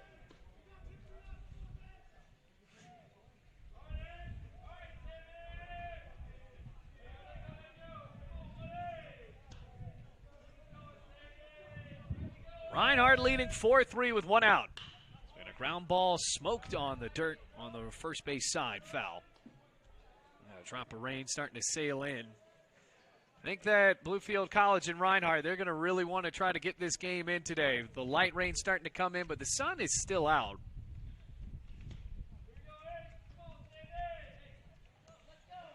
We'll officially play the complete game as well. Pickoff attempt is a bit late. 2 balls, 1 strike, 1 out. Runner at first. It is 4-3.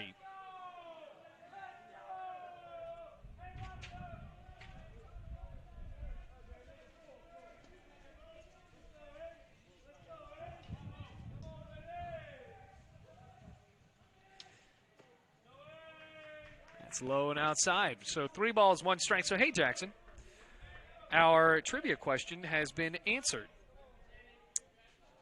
Gene Ambrose said there are no NAIA schools in Maryland, at least in baseball. That one's popped up right behind home plate. So I wish we could give you a gift card, Gene, but we don't really have the power to do that for you getting the trivia question right. So I just hope you enjoy your day, and thanks for watching.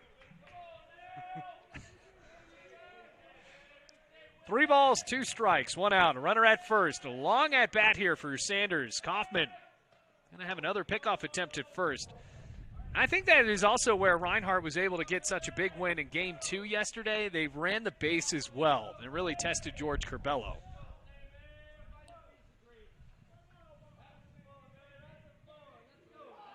Another pickoff attempt. It's another warning shot. It's Simler back at first base. 3 balls, 2 strikes, 1 out. Pitch. Ripped down the right field line. That is a fair ball as it clonks off of the wall. Meach up to throw. Rifles it into the cutoff man, and it's a stand-up double to put 2 runners in scoring position with just 1 out. Those are the kind of mistakes that are going to cost Bluefield in this game. Well, I think the big mistake and the error for Zapsos is it makes it tough with Simler over at third, because you got to think of that double still happens, but it's with now nobody on and 2 outs. So Kaufman, like we had said, his day is done. New pitcher coming in for Bluefield, and it looks like it's going to be Steven Eastep for the Rams. So another lefty coming out for Bluefield College. It is 4-3 with 1 out in the top of the 6th as we take a break here on the Rams Digital Sports Network. At Bluefield College, you will experience a Christ-centered curriculum, community, and campus.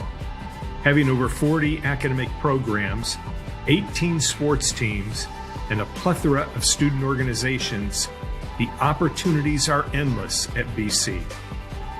With a 14-to-1 student-to-faculty ratio, students receive the personal instruction needed to help them succeed. You will know and be known as a member of the Rams fan.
So now for Bluefield College, Steven Eastep makes an appearance for the 2nd time in this series. Kaufman's day is done after 5 1/3. He's given up so far in this one 4 runs, ends with 4 strikeouts as well. That's called a strike, 0-1. Infield in for Bluefield College with 2 men on in scoring position. It's a 1-run game, and the Rams trying to keep it that way with a lefty from South Carolina. No balls, 1 strike. Devin Simler at third. Sanders with a double at second, and that infield in on Jackson Sisk. 0-1. Breaks inside. E-Step yesterday pitched a pretty flawless inning. It was the 5th inning, 1-2-3. Didn't strike anybody out, didn't walk anybody. 1-2-3 inning. That was all we saw from him. Ball and a strike. E-Step, who's dealt with a ton of injuries. Good to see him out on the mound. The 1-1. It's just a bit inside on Sisk. Nearly got him. 2 balls, 1 strike, 1 out.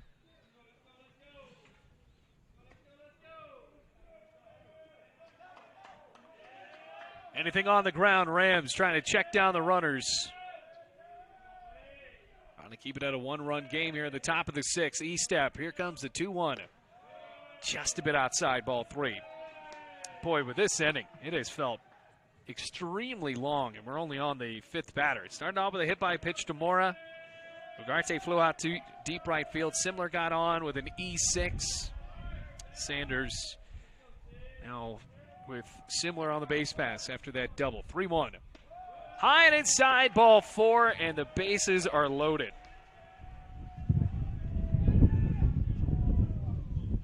Starting to see a lot of the dirt getting kicked up. Yeah, and I think we saw when Stephen E-Step was warming up that Zapsos lost his hat as well. That's like we saw the umpire lose his hat on a big gust of wind.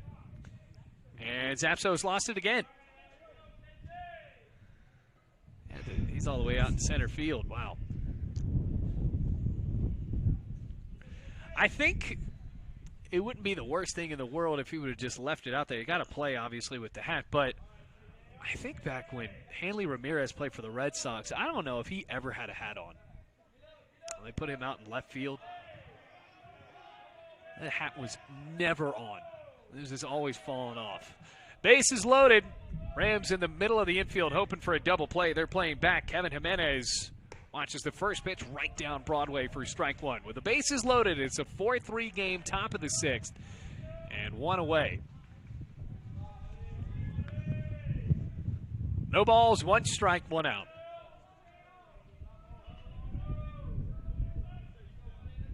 One-run lead. Reinhardt trying to break it open with the bases loaded. 0-1. Swinging a ground ball down the first base line and just foul. It was skipping fair. Right before it got to the bag, though, kicked off to the right, and now it's an 0-2 count. So Bluefield hoping for a double play, but E-Step just trying to get out this batter right at the plate here with the bases loaded and 1 out.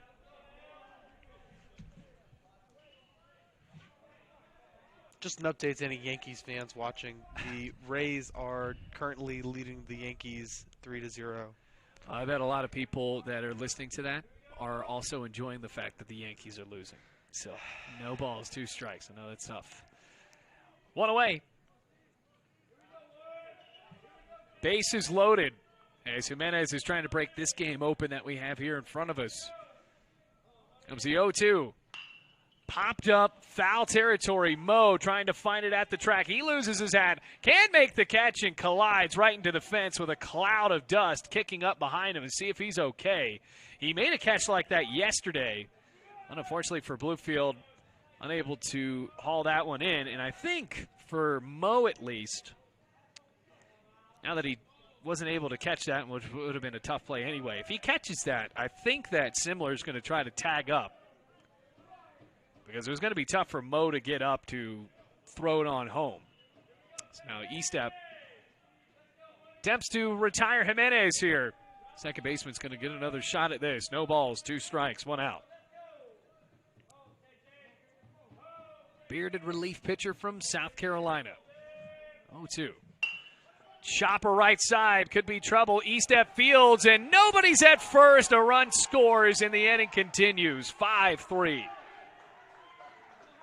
Simler scores. Runners go station to station with Sanders on to third. Sisk advances to second.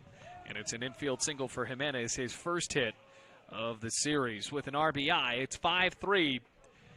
Well, it was just perfectly off to the right.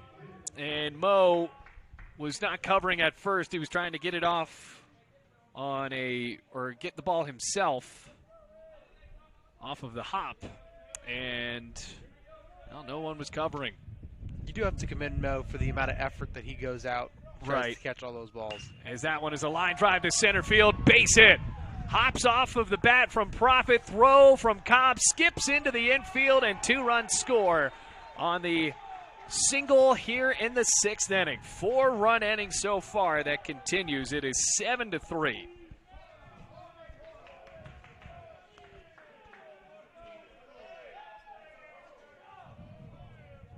Sisk now at second base.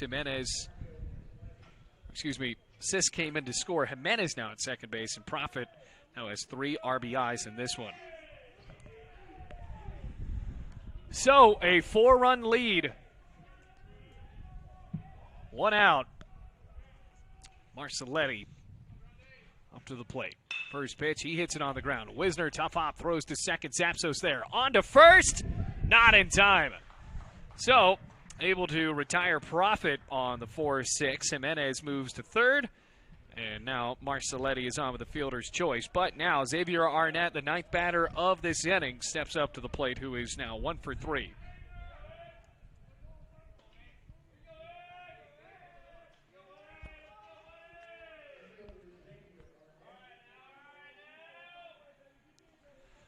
Runners on the corners with the wind flying out to center field. 2 outs. Arnett, the left fielder. Base hit makes it 8-3. Runner taken off. E-step finds Marcelletti in the dirt and wants to throw it over. So now they're going to try to bring home Jimenez. Meanwhile, on the tag, drop the ball. Now they're going to have to throw it home, and that is disastrous for Bluefield College. Oh, man. Now it's 8-3. I think with Zapsos, that's maybe the 3rd time, I believe, in this inning that the ball has popped out of his glove. And who has been such a strong fielder for Bluefield this entire year. Had to throw it home. And Marcelletti, after that, I mean, he fell in between first and second. There's really not a scenario in which he should be safe. And now it is a 5-run lead. So, still awaiting the first pitch to him, Xavier Arnett. Now here it is. Swings and fouls it off on the left side over the grandstand. Now it goes 0-1, 2 outs.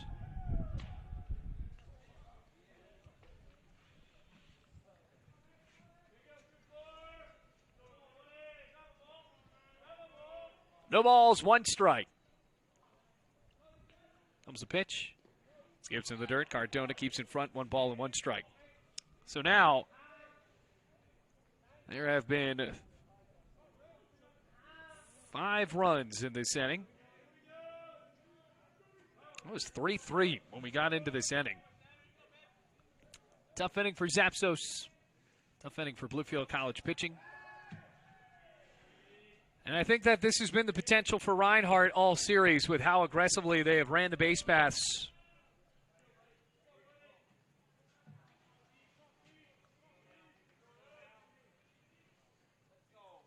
Ready for the 1-1.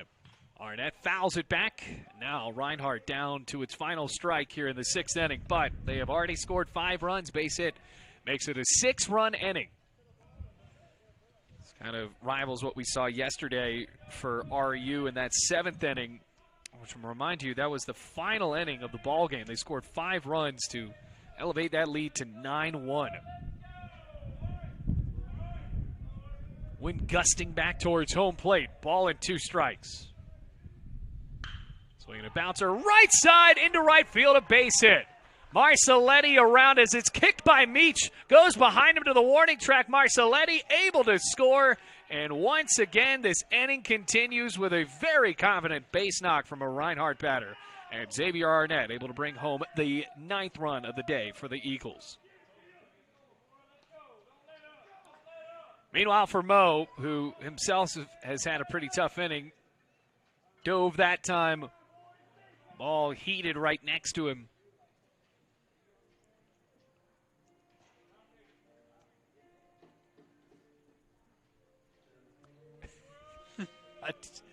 Okay, I know it's 9-3.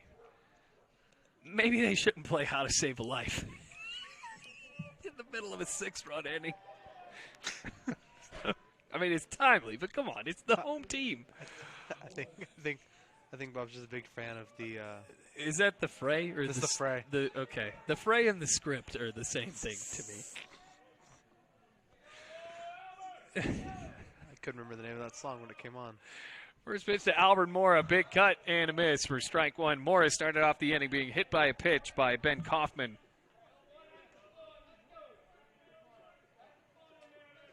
Estep just trying to get this final out here. No balls, 1 strike, 2 outs. 9-3 the score. Rams trail by 6. And a lot of baseball left to be played. 0-1. Inside. Count evens at 1-1. Yeah, the chorus of that song is "Where did I go wrong? I lost a friend." So I think that was just unnecessary. I don't think he knew what he was doing. I think he just played the next song. He just played the next song. Here comes a 1-1. Outside corner, strike 2.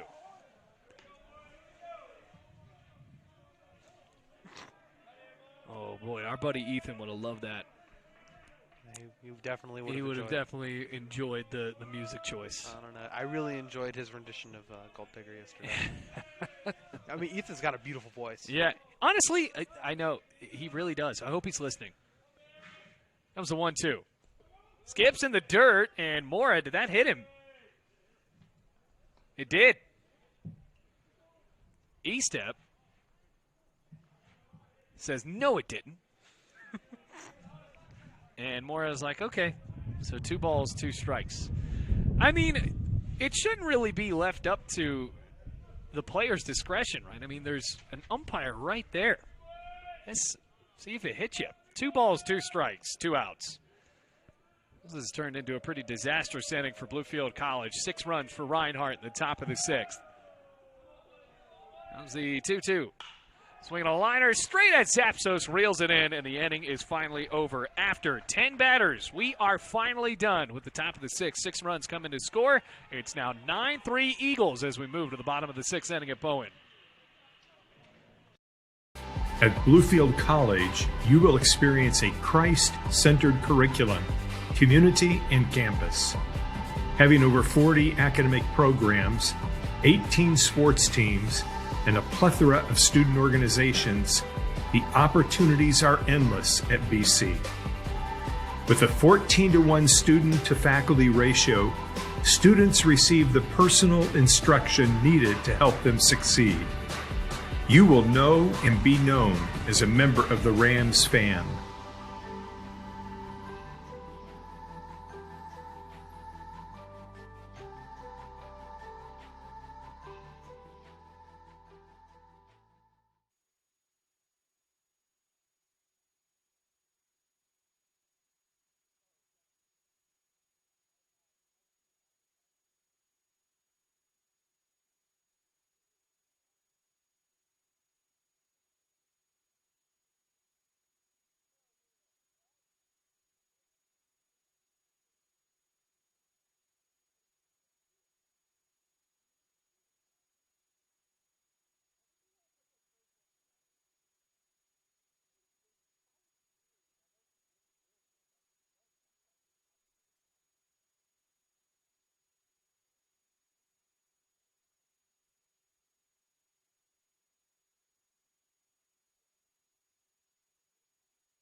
Rams dug a big hole trying to get out of it here. 9-3 on the bottom of the 6th, and now Richardson is in as the pitcher. So 8-9-1 due up for Bluefield, and the day done for Parker Miller, who is now in line for the win after 5 innings of work.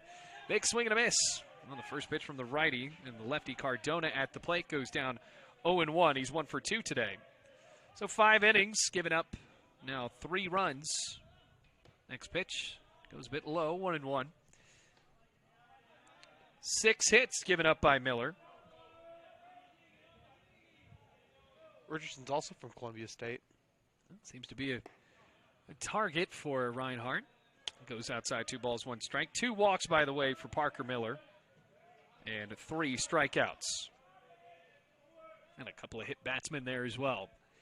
That was a 2-1 to Cardona. Swinging a high fly ball out to right center field. Racing back Mora at the track. And it bounces on the warning track. Simler plays it off of the hop. Throws the ball in. And Cardona is in with a stand-up leadoff double in the bottom of the 6th inning. So the Rams with a lot of room to come back in this one. But also a lot of time to do so.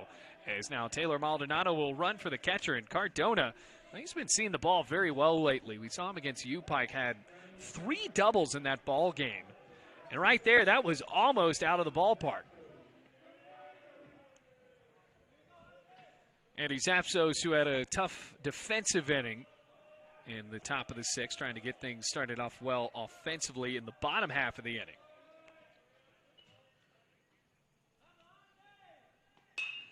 Zapsos laces it foul into the Reinhardt bullpen. The count goes to 0-1. Maldonado with a small lead at second base. Zapsos, by the way, in this game, single and a strikeout.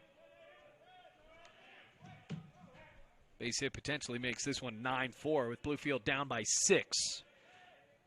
Richardson, being a little bit more deliberate, deals 0-1, and it's high and outside. 1 ball, 2 strikes. Well, Bluefield, this will be a comeback for the ages against a very talented Reinhardt team that is nearing the top of the AAC. And Mike White even said the AAC is kind of like the SEC in regards to NAIA baseball. 1-1 on the ground, sharply hit, snagged by Marcelletti, smashed it down in the dirt, picks it up and tags the bag. So Cardona goes over to third, and Zapsos with a productive out flips the lineup card back on over to Jeremy Garcia. And I think you can make the argument that Mike White is correct. I mean, you got Tennessee Wesleyan that is all the defending NAIA World Series champions. You got to worry about a team like Reinhardt as well. Bryan, who is very good. No, Reinhardt's number 23 in the nation, and they're number 3 in the conference. Wow. Yeah, that just goes to show you got to worry about so many teams, the top end of this conference, that are so good nationally. That one is belted on the left side, foul. Jeremy Garcia has a double in this game. He's 1 for 3. 9-3 the score. Garcia with a deep enough fly ball makes this 9-4. And it appears that anything hit would make it 9-4. That goes outside. 2 balls, 1 strike. The infielder's playing back, not really threatening to throw it home. Should Maldonado try to race there. Ball and a strike, 1 away. Bottom of the 6th inning. Richardson deals. Swinging a bouncer, snagged on the ground, kicked away by the third baseman. Sisk, no throw, and that is an infield single to make it now 9-4. So Garcia with a couple of hits in this ball game. So Sisk had it, popped out, and then after keeping that one in the infield, actually that's a pretty decent job for Sisk, because if that gets by him and it rolls into the corner, Garcia's getting extra bases on that easily. Then Nate Cobb comes up to the plate with 1 out. 0 for 1. Has a sacrifice, walk and a run scored. Grounded out to second his previous at-bat. Now he's going to try to bunt it with 2 outs. Or excuse me, 1 out. So that's how confident Mike White is in the bunting ability of Nate Cobb.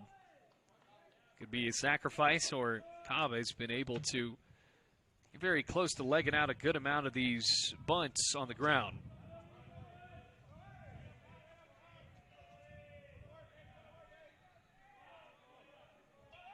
No balls, 1 strike, 1 out. Garcia going to get back to first on the pickoff attempt. Now the gray, cloudy skies overhead. It looks like Bluefield State is ready to play a game right after this.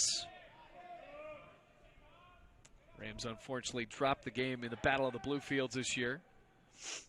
No balls, 1 strike. Bluefield State. Been a little bit of a tougher season. Drew Bailey, a former Bluefield College coach, as well as a head coach of baseball, or excuse me, softball. On the outside corner, strike two. No balls, two strikes.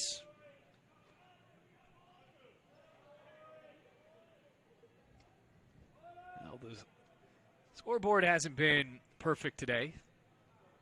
It says 1-1 up there. No balls, two strikes. One out. Nate Cobb. Comes a pitch. Swinging a pitch in the dirt. Throw down to second. Tag. Got him. So Cobb raced to first, and with one out, I think that Cobb is out because the base is occupied anyway. So it's a strike him out, throw him out, double play. And the Rams score a run at the bottom of the sixth, but we're on to the seventh. 9-4 the score. Bluefield College down by 5. At Bluefield College, you will experience a Christ-centered curriculum, community, and campus. Having over 40 academic programs, 18 sports teams, and a plethora of student organizations, the opportunities are endless at BC. With a 14-to-1 student-to-faculty ratio, students receive the personal instruction needed to help them succeed. You will know and be known as a member of the Rams fam.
Nine 9-4 the score. Rams got to run back, and now Tyler Lowry deals a first pitch strike to Ugarte. And right in as the wind continues to blow, Lowry lost his hat. And I'm sure for my dad watching and listening at home or where he's at right now, he says, well, that means he should just cut his hair. Well, Dad, just let Tyler be Tyler. No balls, one strike. No outs. Tyler be Tyler. One of the better closers for Bluefield College this year.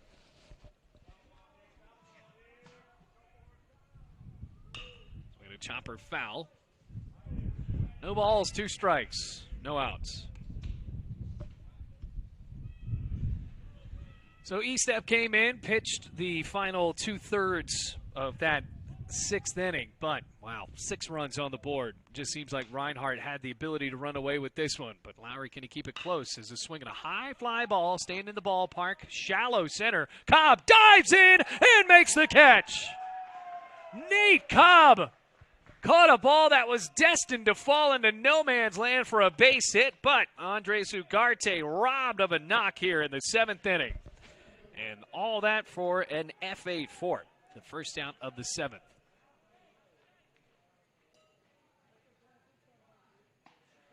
So Cobb, what an addition he's been defensively for Bluefield College. Certainly a huge catch there. And to keep this at a 5-run ball game, Lowry trying to do so against Devin Simler, who drove in a run. That pitch is in for a strike, 0-1. Simler hit that ball over to short to Zapsos. Zapsos could not grab it, popped out of his glove, the 0-1. Skips in the dirt, 1-1. But it was going to drive in a run anyway, so it reached on an error but already had the RBI. 1 ball, 1 strike. 1 out, nobody on here in the top of the 7th inning. High kick in the 1-1. Inside corner, strike 2.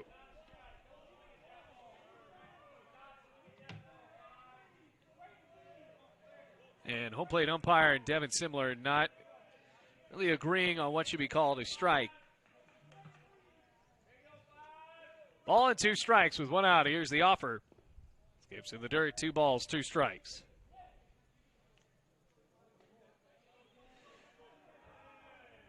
A little bit of wind flowing out towards center field.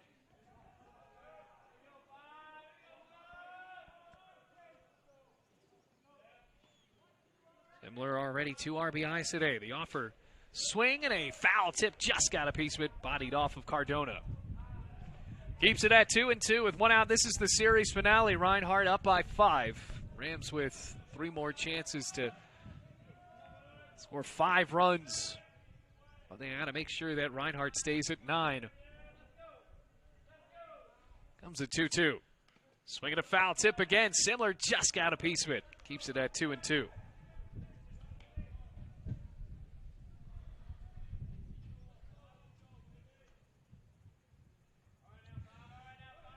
Top of the 7th with 1 out.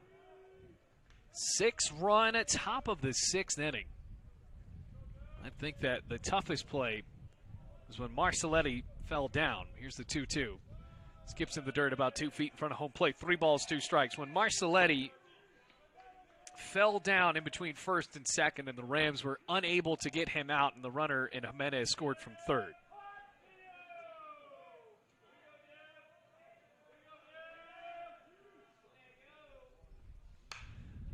Slapped foul, keeps it full. 3 balls, 2 strikes.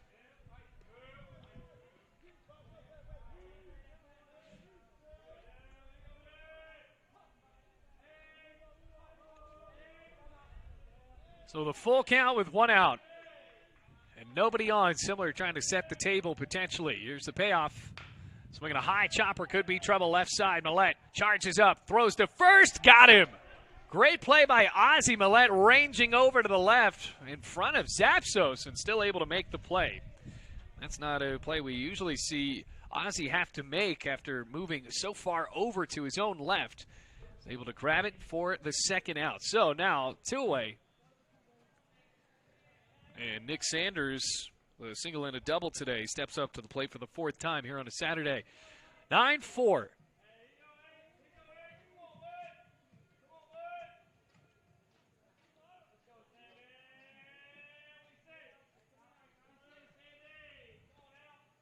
First pitch, and the shortstop takes a big cut, strike 1. Coming to you live from the top of Bowen Field. Brand new press box. Special thanks to Rocky Malamashura for letting us in here. Really the first ever broadcast from the top here. The 0-1. Swinging a chopper right on the first base side. Mo is there, and the side retired in order. What the doctor ordered for Bluefield College. It is now stretch time, and the Rams have plenty of room and plenty of time to try to come back in this one. Down 5, it's 9-4. At Bluefield College, you will experience a Christ-centered curriculum, community, and campus. Having over 40 academic programs, 18 sports teams, and a plethora of student organizations, the opportunities are endless at BC. With a 14-to-1 student-to-faculty ratio, students receive the personal instruction needed to help them succeed. You will know and be known as a member of the Rams fan.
Bottom of the 7th here in Bluefield. It is 9-4. Rams down 5, and a new pitcher already in again for Reinhardt after Richardson's day is done.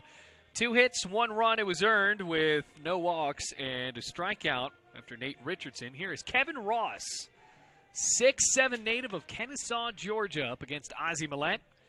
And I previously said that Ozzie did not get on with a single back in the 5th inning. I said it was an error. It is a single, so does have a hit today.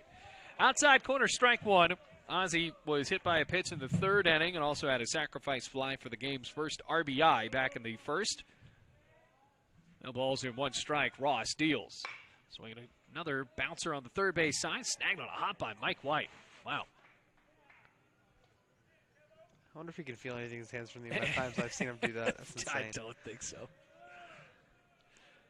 No balls, 2 strikes. Ozzie quickly down. Towering pitcher fires home. Outside. Ball and 2 strikes. Kevin Ross, Jr. at 6'7", 180, making his 9th appearance over 16 2/3, a 5.40 ERA.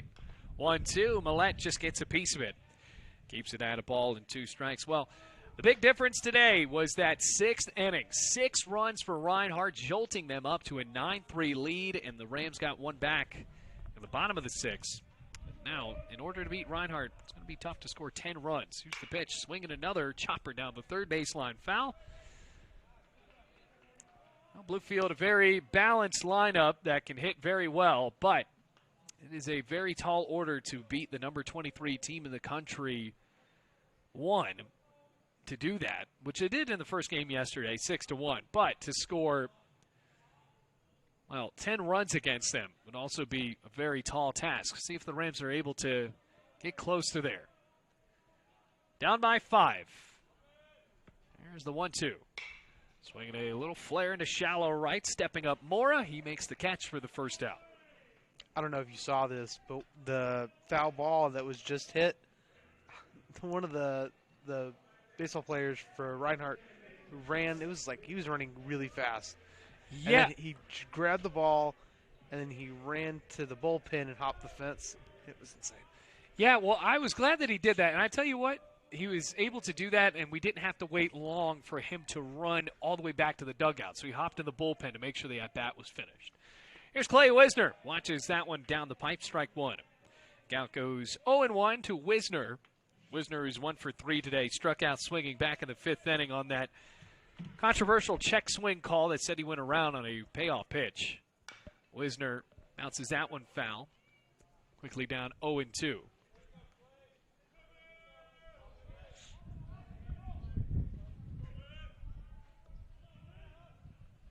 No balls, 2 strikes, 1 out.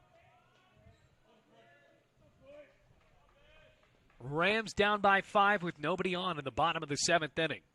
Comes the 0-2. Sails outside. 1 ball and 2 strikes. So Bluefield started off the series well with that 9-inning win yesterday at a 6-1 score. Andrew Arguello, potentially the performance of the year, as that one is hit on a bounce straight at short. Sanders there. Long throw to first on target with the stretch made by Marcelletti. Now Wisner falls to 1 for 4. 2 outs in the bottom of the 7th inning. Score stays at 9-4 for Taylor Moe.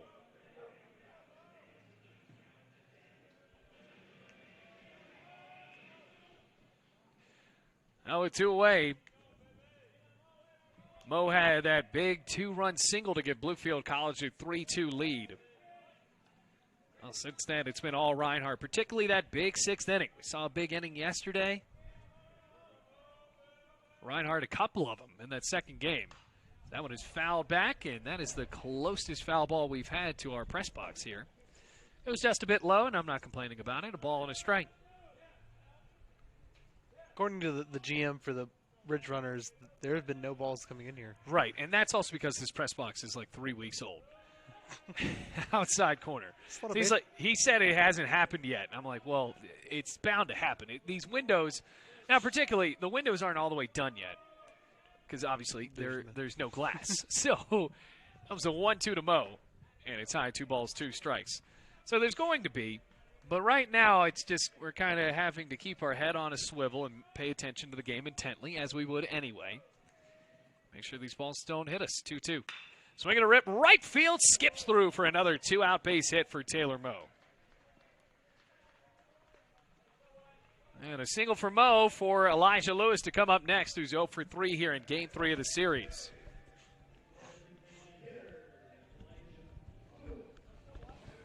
See what Elijah can do with a pair of outs on the board.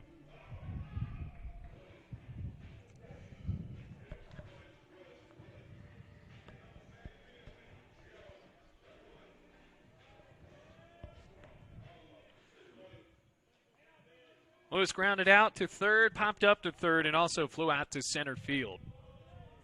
Rams down by 5. And on a slider outside. Kevin Ross giving up his first base hit of the day. This is in the bottom of the 7th. Third pitcher of the ball game for Reinhardt. Parker Miller got the start. 5 innings, 6 hits, 3 runs all earned, 2 walks, and 3 Ks. Here's the 1-0. Outside, 2 balls, no strikes. 2 outs, 9-4 the score. Well, a series finale. Luckily, we just had a little bit of rain now. Said that, and there's probably going to be a gust of rain after I jinxed it. 2-0. Swinging, it's fouled back. That time it smacks the underside of the awning. 2-1. Wind is really flowing out of left field, though. So Lewis, who has hit a couple of home runs at Bowen this year, able to get a little bit of wind under it. Potentially make this just a 3-run game.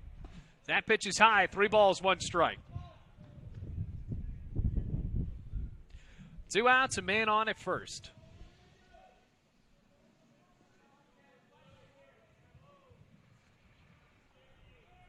Wind flowing, Ross deals. Swinging a shot into right center field. He won't be able to catch up to it as Mora watches it roll all the way to the track. Green right around third for Moe. A throw to the plate will not happen. And it's an RBI double for Elijah Lewis with 2 outs.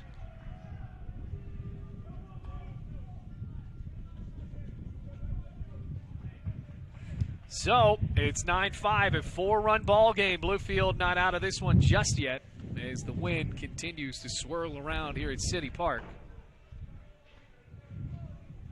And I didn't like that, whatever happened there.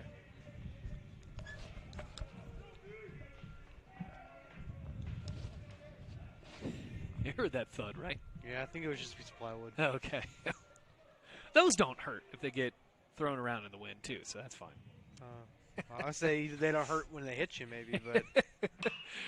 Meach into right field. That's gonna drop for a base hit as well. Lewis around third. It's booted in center field, and Meach is in with a double. So now, all of a sudden, it's a 3-run game with a pair of doubles in a row with 2 outs. Reinhardt, who felt so confident, now with Bluefield knocking on the door in this rally. Lewis scores, Meach on at second. Bottom end of the lineup really starting to catch on for Bluefield. Joseph Cardona with a double and a single.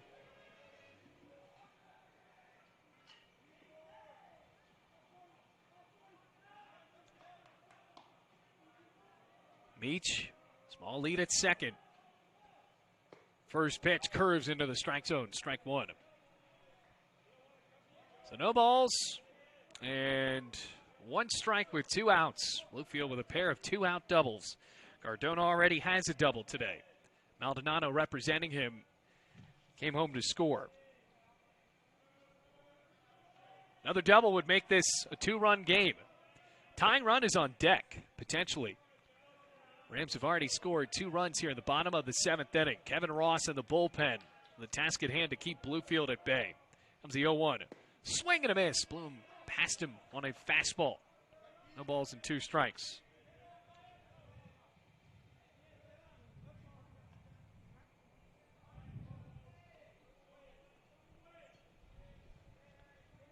I know our viewers can't see it, but there's a pretty interesting looking bus out there. Yeah, I think whoever's coming here for Bluefield State has the American James River Transportation. Now that's just a company in Virginia from Richmond, I believe. No balls, 2 strikes. It's interesting here. for Joseph Cardona, the 0-2. Swinging a high fly ball, staying in the right field. Under it is Mora, and makes the catch to retire the side. But 2-run score on 3 hits, no errors. Meach left at second base. We played 7. Rams not out of this one. 9-6 the score. Bluefield College down by just 3 in the series finale. On to the 8th we go. At Bluefield College, you will experience a Christ-centered curriculum, community, and campus. Having over 40 academic programs, 18 sports teams, and a plethora of student organizations, the opportunities are endless at BC. With a 14-to-1 student-to-faculty ratio, students receive the personal instruction needed to help them succeed. You will know and be known as a member of the Rams fan.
Now we're in the 8th inning. It's 9-6. Bluefield down by 3 runs. Well, it was at one point 9-3. They've scored 3 unanswered. And now for Lowry on the mound. Can he keep this a close game up against the 9-1-2 Jackson Sisk? Ready to bat the third baseman. First pitch has to been inside. Sisk with a good amount of distance between him and home plate on that right-hand side. So see if Lowry is able to effectively throw the ball in the outside portion of the plate where Sisk could be reaching just a tad bit. 1 ball, no strikes. Now the offer. Swinging a ground ball straight at short. Sapsos gobbles it up. Throw to first in time. First out. Wind still swirling around. Here we are in the top of the 8th inning. Bluefield's going to have 2 more chances potentially to take the lead in this one. Ross gave up 2 runs for Reinhardt in the bottom of the 7th, and Ross now we see is starting to go back to the bullpen. So will he just have 1 inning of work to his name as a couple of righties warm up Jonathan Burton's team? That pitch to Jimenez drops in on the inside corner for strike 1. Well, that inside corner strike has been called all day, and Reinhardt has not liked any of them. Ready for the 0-1. Skips in the dirt. A ball and a strike with 1 out.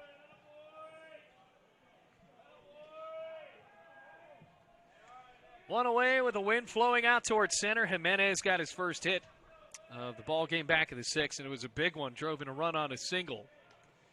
It was a 1-1. Swinging a ground ball. Shot up the middle. Base hit. So Jimenez with his 2nd hit.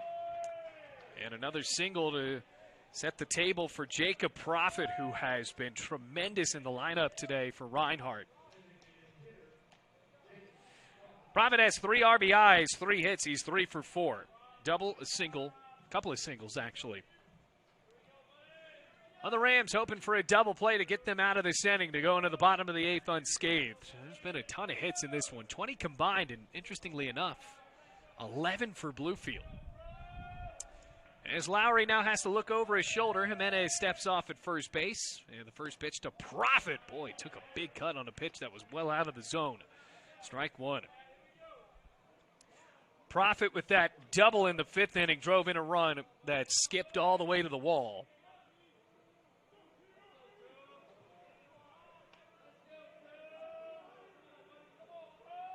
Pickoff attempt, a quick one. Able to get back. Jimenez doesn't even dive, just scampers back to the bag. No balls, 1 strike, 1 out.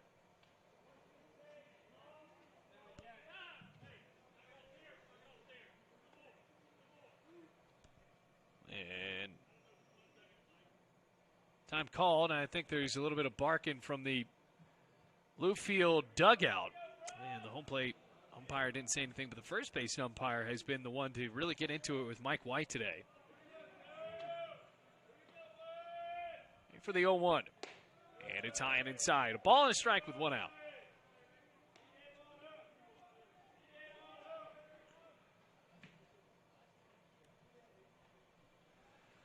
So with 1 away, Profit. This could be a big base hit for him. Middle of the infield, hoping for that double play. Pickoff attempt, and once again, Jimenez danced back to the bag. Ball and a strike, 1 out.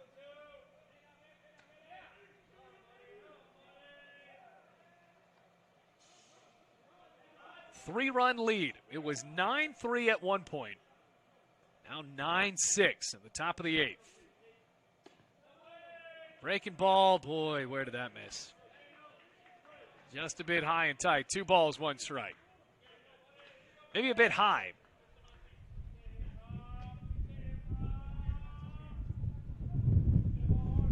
Another humongous gust of wind comes. And Lowry steps off. That's a balk. Wow. So that becomes very important as Jimenez moves into scoring position. A costly mistake potentially for Lowry. And the count stays at 2 balls and a strike.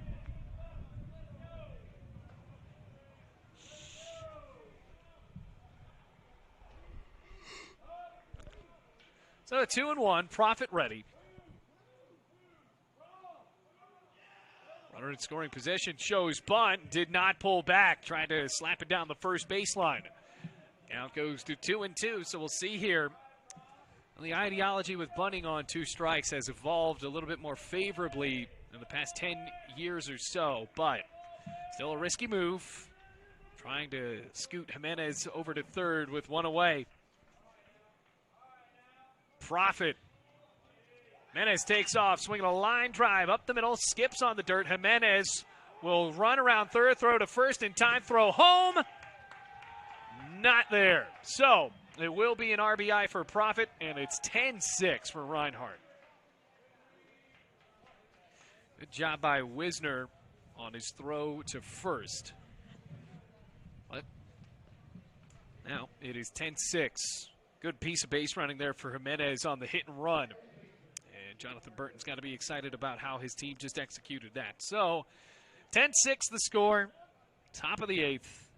Gianmarco Marcelletti with 2 outs has nobody on.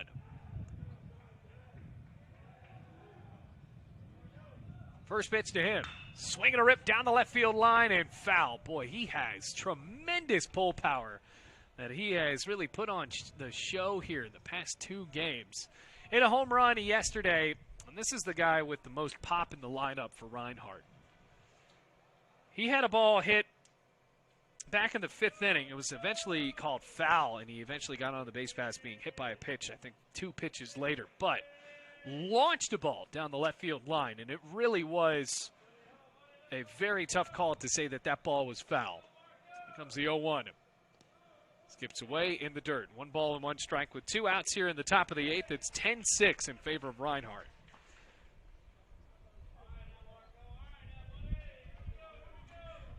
So the Rams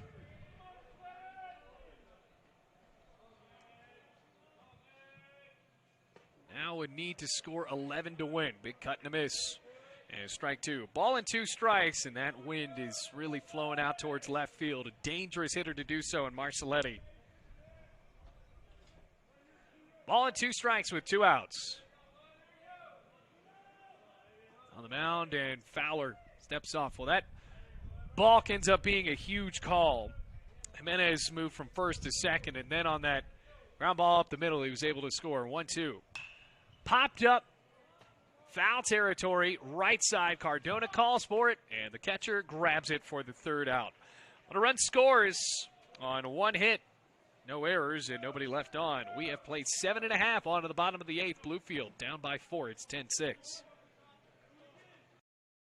At Bluefield College, you will experience a Christ-centered curriculum, community, and campus.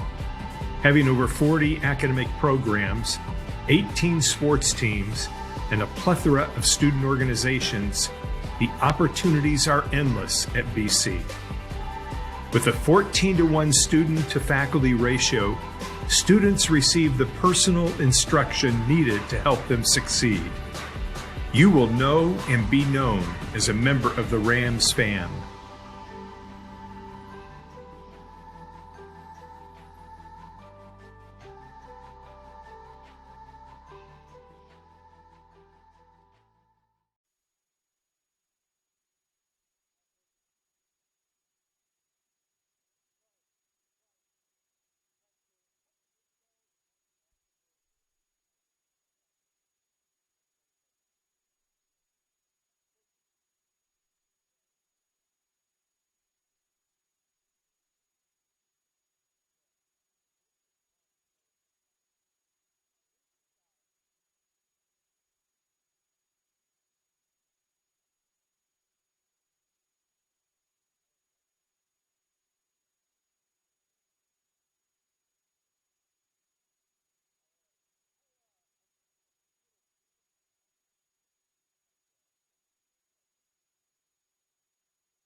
Well, Bluefield certainly has its work cut out for it.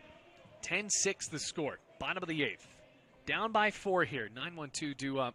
Chandler Gant now on the mound as the 4th pitcher today. Kevin Ross gave up 2 runs. Gant making now his 11th appearance out of the bullpen. 1.98 ERA, 16 strikeouts and only 1 walk, Jackson, in 13 2/3. A 1.98 ERA. So this is the guy that Jonathan Burton feels very confident with in closing out this ball game. So, save opportunity, 10-6 the score. Rams only down by 4, being down by 6 earlier. Pitch goes outside. 2 balls, no strikes. Zapsos a single back in the 4th inning. Grounded out to first his last time up.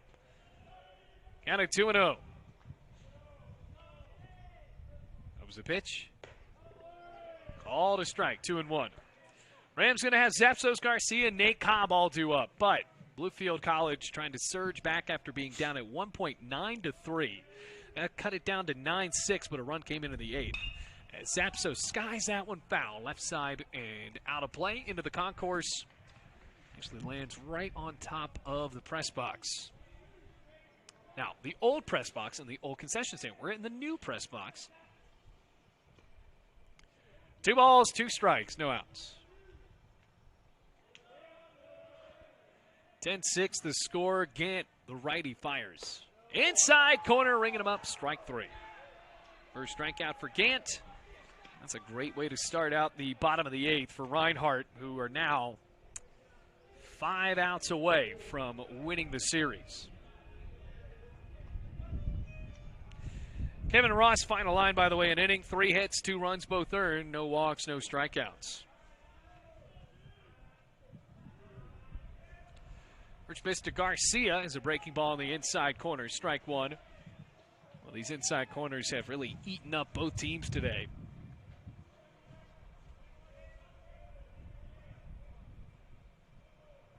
the 0-1. Swinging a foul tip, gloved at home. There's no balls, 2 strikes.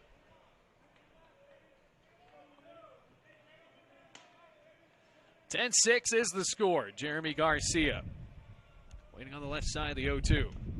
Skips in the dirt, 1 ball and 2 strikes with 1 out.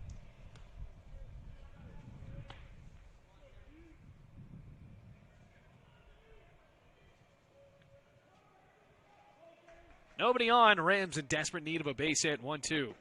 Inside, scrapes up some dirt. 2 balls, 2 strikes, and 1 out. So this is the series finale. Rams will play against Rio Grande coming up on Tuesday. Got softball on Monday as well. And a packed week, Jackson. Well, I mean, and awesome that we're going to have. Garcia sends it up the middle for a base hit. So, good battle at the plate for Garcia, who now has his 3rd base hit of the ball game. Now finds a single in the bottom of the 8th. What were you going to say? I say Rio Grande's a good team to get our other guys a lot of extra time in the game. Right. I think we swept them last time we played them. So, and we're going back to what we said earlier. Don't mean to correct you. I think it's more of a fun thing to talk about. Rio Grande. And I think I said Rio Grande the first time they played us in volleyball anyway. But Rio. That's just making something up. It's not correct. Making something up. Nate Cobb watches that one inside. Ball 1. I love the capital, one of the capitals of Brazil, Rio de Janeiro. I guess it's not the capital. Brasilia is in the middle. One of the big cities. Ball and a strike. Love the movie about it with those birds, Rio. I don't know if you know this, but I think it was a year ago the last blue macaw passed away. There's a bummer. Outside, 2 balls, 1 strike. What did you say? The last macaw? Blue macaw. There's not any more? Nope, that's it. Oh, man. What do you think the movie was based off of? Oh, that's right. Okay. It's been a long time since I saw it. 2 balls and 1 strike. I didn't even know that was a problem. Check swing, foul ball down the 3rd baseline. I know they made a second one that gets advertised every time I look at my Amazon Alexa.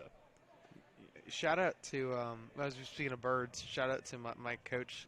Hope he went turkey hunting on the first day of turkey hunting this year. No, spring turkey. Yes. Wow. 2-2. Swing and a miss at a pitch in the dirt. Base is occupied, and Garcia is going to stay at first. Second strikeout for Chandler Gant, who we have really seen have some swing and miss stuff.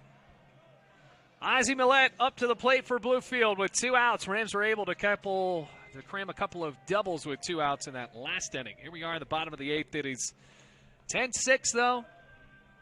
I know we haven't mentioned it today, but we mentioned on just about every other broadcast, is Aguanile. Aguanile, here we go. That's one of the coolest walk-up sounds I've ever heard. I think that it is the perfect scene setter for Ozzie Millette. Now, Ozzie get a big hit here. Has 1 single today. Big cut and a miss on the first pitch he sees from Gant. No balls, 1 strike. We're in the bottom of the 8th, folks. 10-6. It's a 4-run lead. Reinhardt, what really propelled them forward was that 6-run top of the 6th inning. No balls, 1 strike, 2 outs. Here comes the pitch.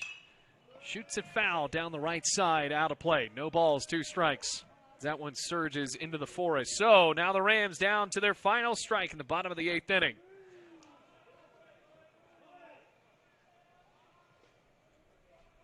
No balls, 2 strikes, 2 outs. Comes the pitch. High and inside, Millette ducks out of the way. Good waste pitch from Gant. Ball and 2 strikes.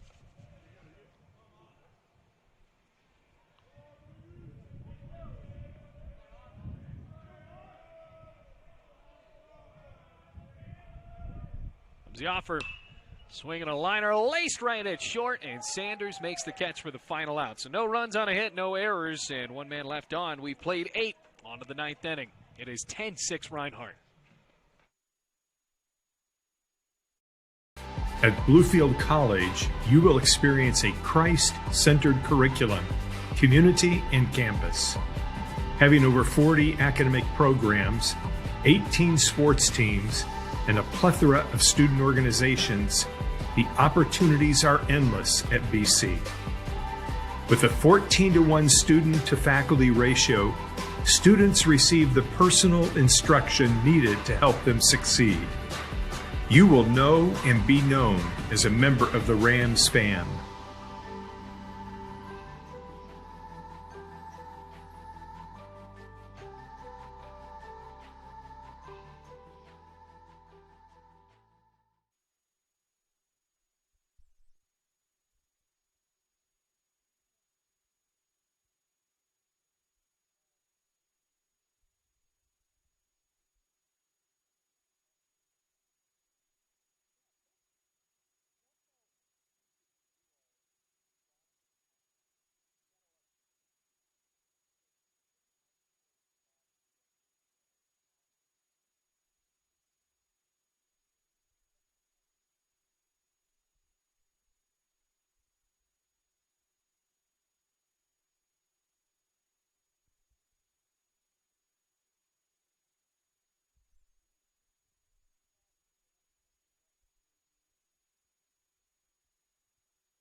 On to the ninth inning. It is now 10-6. Bluefield College leads for a moment in this one, then giving it up back in the fifth inning. That was 4, make it 3-3. 9-3 the score in the sixth. Rams fought back to make it 9-6, and then a run again in the eighth. So here we are in the ninth inning. Justin Coleman is now on the bump for Bluefield College. Lowry gave up a run there in the eighth. And the first pitch, big swing and miss from Xavier Arnett. So a 10-6 lead for Reinhardt. Rams out hitting the Eagles today, though, 12-9. Coleman pitching quickly, 0-1. Fastball outside corner. Got him there. No balls, 2 strikes. So it'll be Arnett, Mora, and Ugarte. Nobody on for the Eagles. Dances into the 0-2. Didn't miss by much. Well, just a bit outside and low. 1 ball, 2 strikes.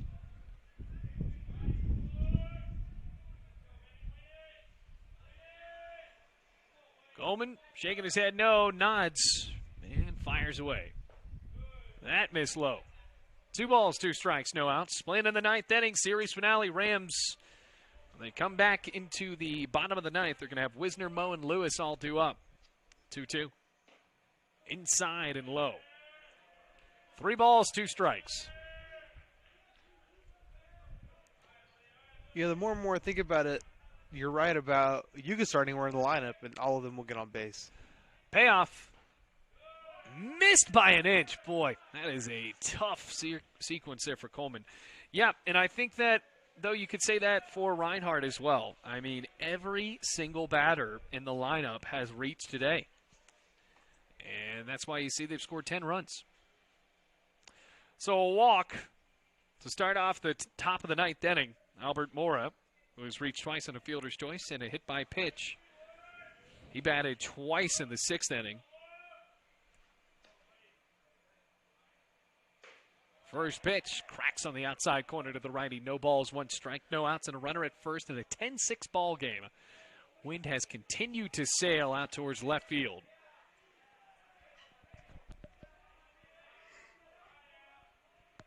More than the last time we saw him, shot a ball over to short. There's an off-speed pitch that once again wrenches itself into the outside corner. So no balls, 2 strikes, no outs. Well, Bluefield College would be a humongous comeback if they are able to do so in the ninth inning, but it's going to be tough against Chandler Gant. 1.98 ERA. Comes the 0-2. Missed. Just low and away. 1 ball and 2 strikes.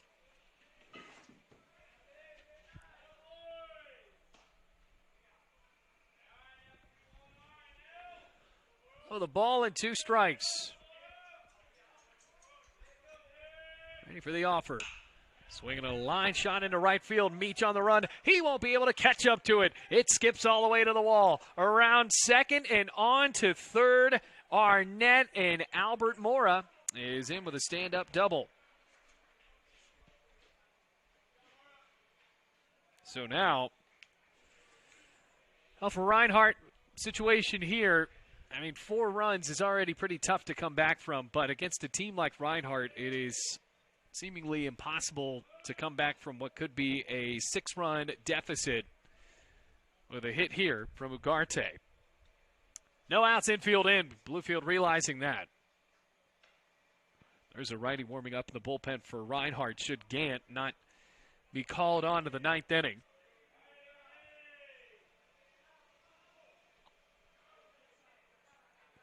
Infield in. Steps off.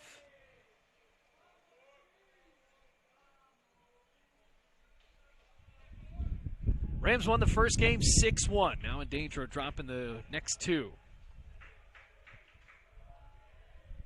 Breaking ball to Ugarte. Boy, that was inside.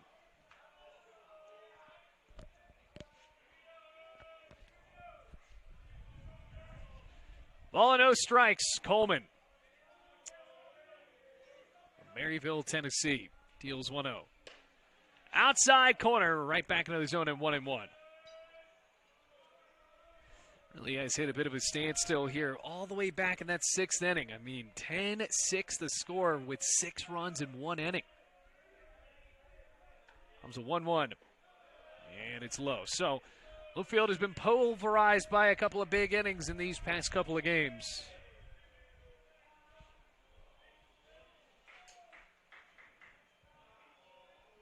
Two men in scoring position for Reinhardt. Ugarte, the catcher. Coleman kicks and deals. Swinging another foul ball on the right side out of play as it scurries onto that gravel road that my Hyundai Sonata spun a little bit in. Luckily, I was going to have to drive forward on the way out of here. 2 balls, 2 strikes, no outs.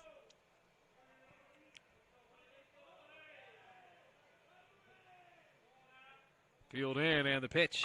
Swinging a bouncer on the ground. Millette up to throw, on to first in time. Great play by Ozzie as Ugarte is retired, and the runners stay where they are. So Arnett at third, Mora at second.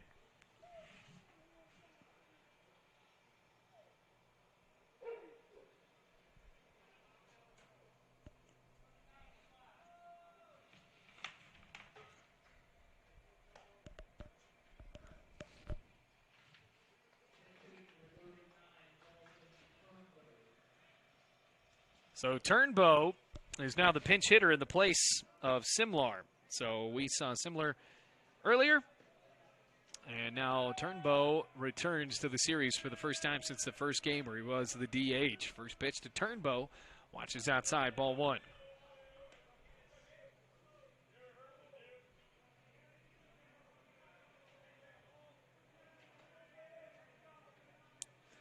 Infield still in for the Rams with 2 runners in scoring position. 10-6 the score. Now the pitch. Turnbow watches that one creep on the outside corner. Coleman has 1 out to his name so far, and a solid play by Ozzie Millette.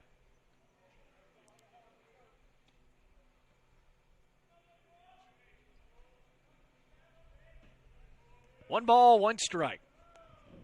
Comes the pitch. Outside. 2 balls and 1 strike. So, really keeping this one really close for Coleman with those 2 runners in scoring position potentially. Well, Turnbow, I think, breaks the game open for good with a base hit. 2-1. Fouls it off into the parking lot. I shouldn't say into the parking lot. Lands right onto the general manager's office. 2 balls, 2 strikes to Turnbow. All-important pitch coming up here for Coleman. Infield can back up. He's able to retire the pinch hitter. 2-2. Fouls it off, jams right into the Bluefield College dugout. So keeps it at 2 balls, 2 strikes.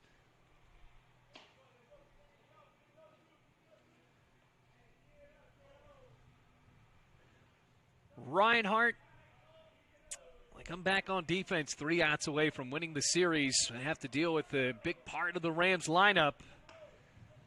But still a very tall mountain to climb, down 4 runs against a team like this. 2-2. So we're going to ground ball over to second. Wisner dives up to throw. Won't be able to throw it home. Instead, tosses to first, and now it's 11-6.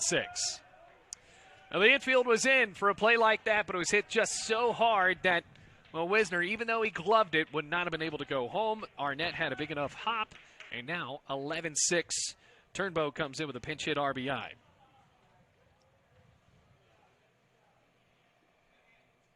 Meanwhile, Mora moves over to third as well. So now there's 2 outs. 5-run lead. There have been 22 combined hits in this ball game.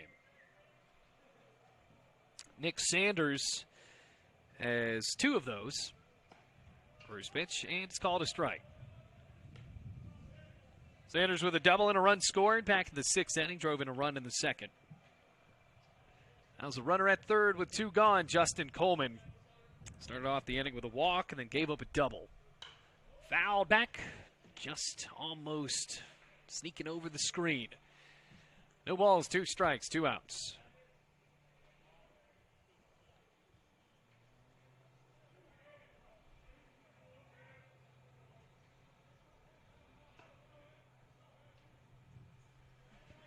Count at 0-2. Coleman deals. Outside and low. 1 ball, 2 strikes.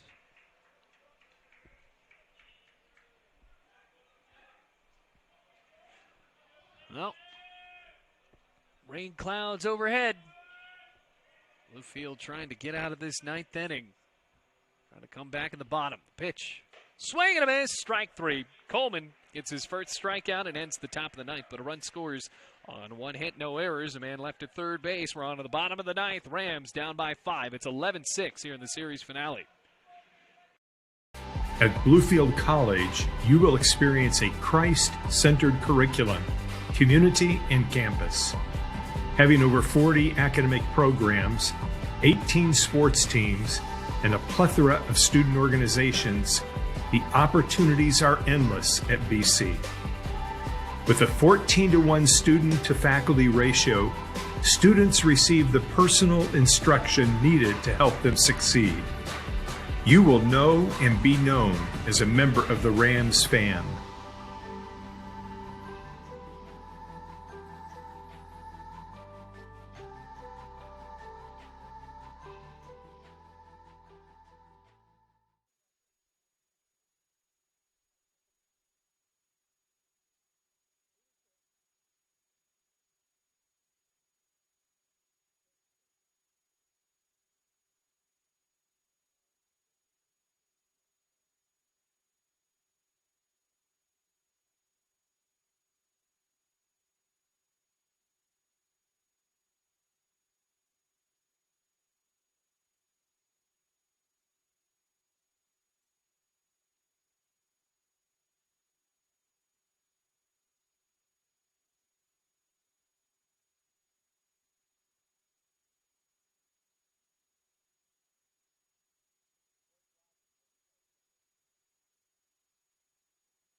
Bottom of the 9th in the series finale. Reinhardt 3 outs away from taking 2 of 3 against the Rams, but Bluefield down 11-6. Can they surge some sort of magic here with the rain coming in here to Bluefield? Clay Wisner up to the plate. Blake Rogers now on the mound.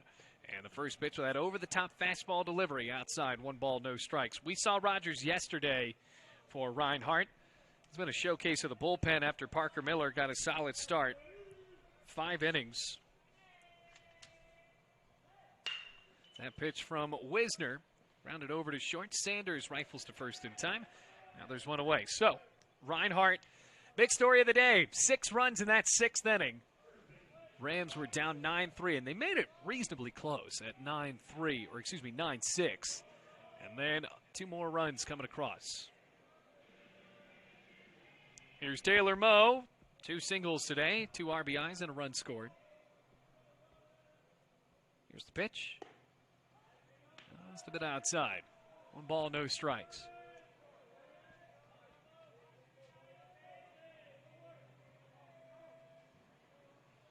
Ready for the 1-0. And it's high. 2 balls, no strikes with 1 out.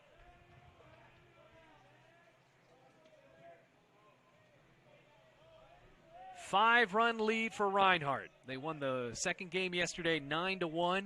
Here's the 2-0. Check swing and an inside pitch. 3 balls, no strikes.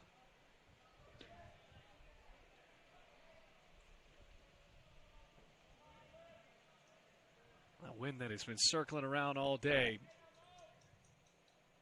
Looks like the rain is starting to come down right here in the 9th inning. That was a 3-0. Outside corner, called a strike. 3-1.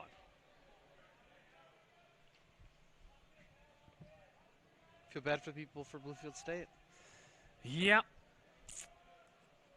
Yeah, it'll be tough to get in that next game. That one is skied out to left field. On the run, Arnett, right in front of the warning track. He curls and makes the catch for the 2nd out. Had a good amount of distance on it. That's not enough, as now really the rain starting to come in a little bit more.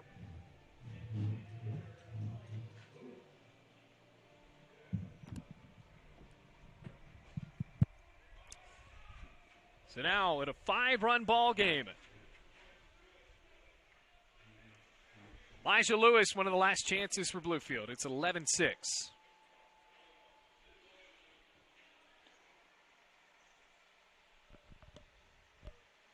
First pitch to Lewis, right down the plate, strike 1. Well, we could tell that the rain was going to come down pretty hard as far as when you look out to the right side of City Park, it was almost impossible to see that mountain in the complete background as Elijah Lewis gaps it right up the middle for a 2-out single. So Bluefield not done yet. One long, oh God, I just lost the word. Ground ball. Oh, yeah. That's a good ground ball for Lewis. Got a couple of hits in this one. So Lewis now double and a single. Now Reinhardt is just an out away.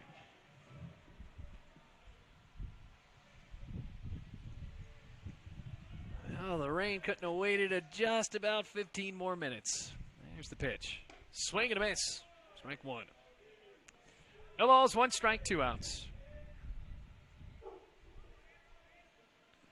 There's a dog here that's not been friendly. I've heard the dog growl the entire ball game. No balls, 1 strike, 2 outs, and I don't think he likes the rain. David Meach. Here's the pitch. Swing and a miss, and Bluefield down to its final strike. No balls, 2 strikes, 2 outs. Win or lose. Unfortunately, no interview with Mike White after this one. We're going to figure out a way to get him up here a bit quicker. Is that the Great Dane from Bluefield State? No, I think it's actually Mike White's dog. It's the 0-2. Fouls it off. I forgot the name of that dog. It's actually, she's a little timid at first, and then when you meet her after a couple of times, she's actually a sweetheart. But she was also the good luck dog up to this point. I think this is the first time she's attended a game, and the Rams might not win it. Well, we see what can happen here. No balls, 2 strikes, 2 outs. Elijah Lewis at first base. Comes the 0-2.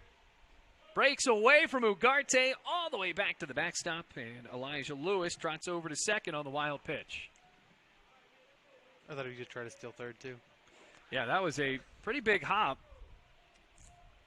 And I think that also brings up a theme that is actually pretty pertinent to Reinhardt today, is the fact that, well, the Eagles were very aggressive on the base paths.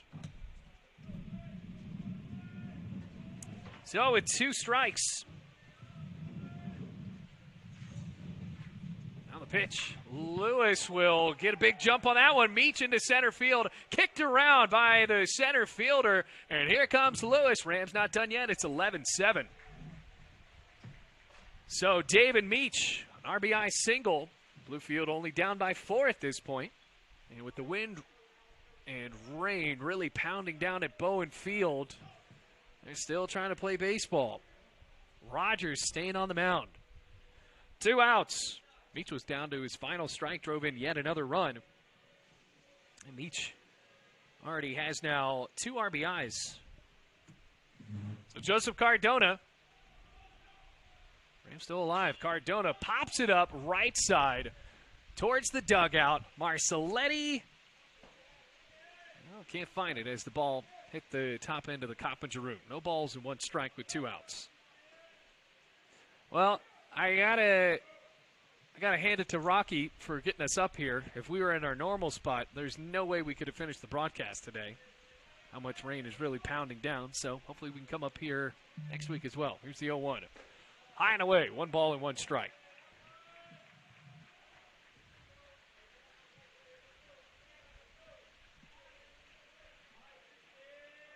One ball, 1 strike. Rain pouring here at Bowen. And the pitch. It's in the dirt for Cardona. 2 balls and 1 strike.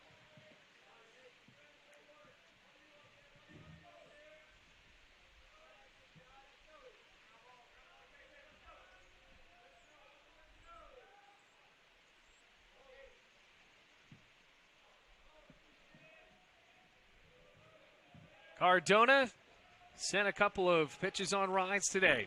As Meach at first, 11-7, 2-1. Popped up, shallow left. Could be trouble. Sanders back. Under it now, in the rain, and makes the grab. Reinhardt wins and clinches the series 11-7. What a game. Final lines, 11 runs, 11 hits, 2 errors for Reinhardt. Bluefield, 7 runs, 14 hits. Also committed a pair of errors. So now Bluefield College going to be back on Tuesday against Rio Grande, but tough loss in a series they fought so hard in against the number 23 team in the country. And now the tarp is rolling out at Bowen Field. So until next time, for Jackson Bass and for Jessica Street, my name is Bailey Engel saying so long from Bluefield, where Reinhardt gets the win, 11-7.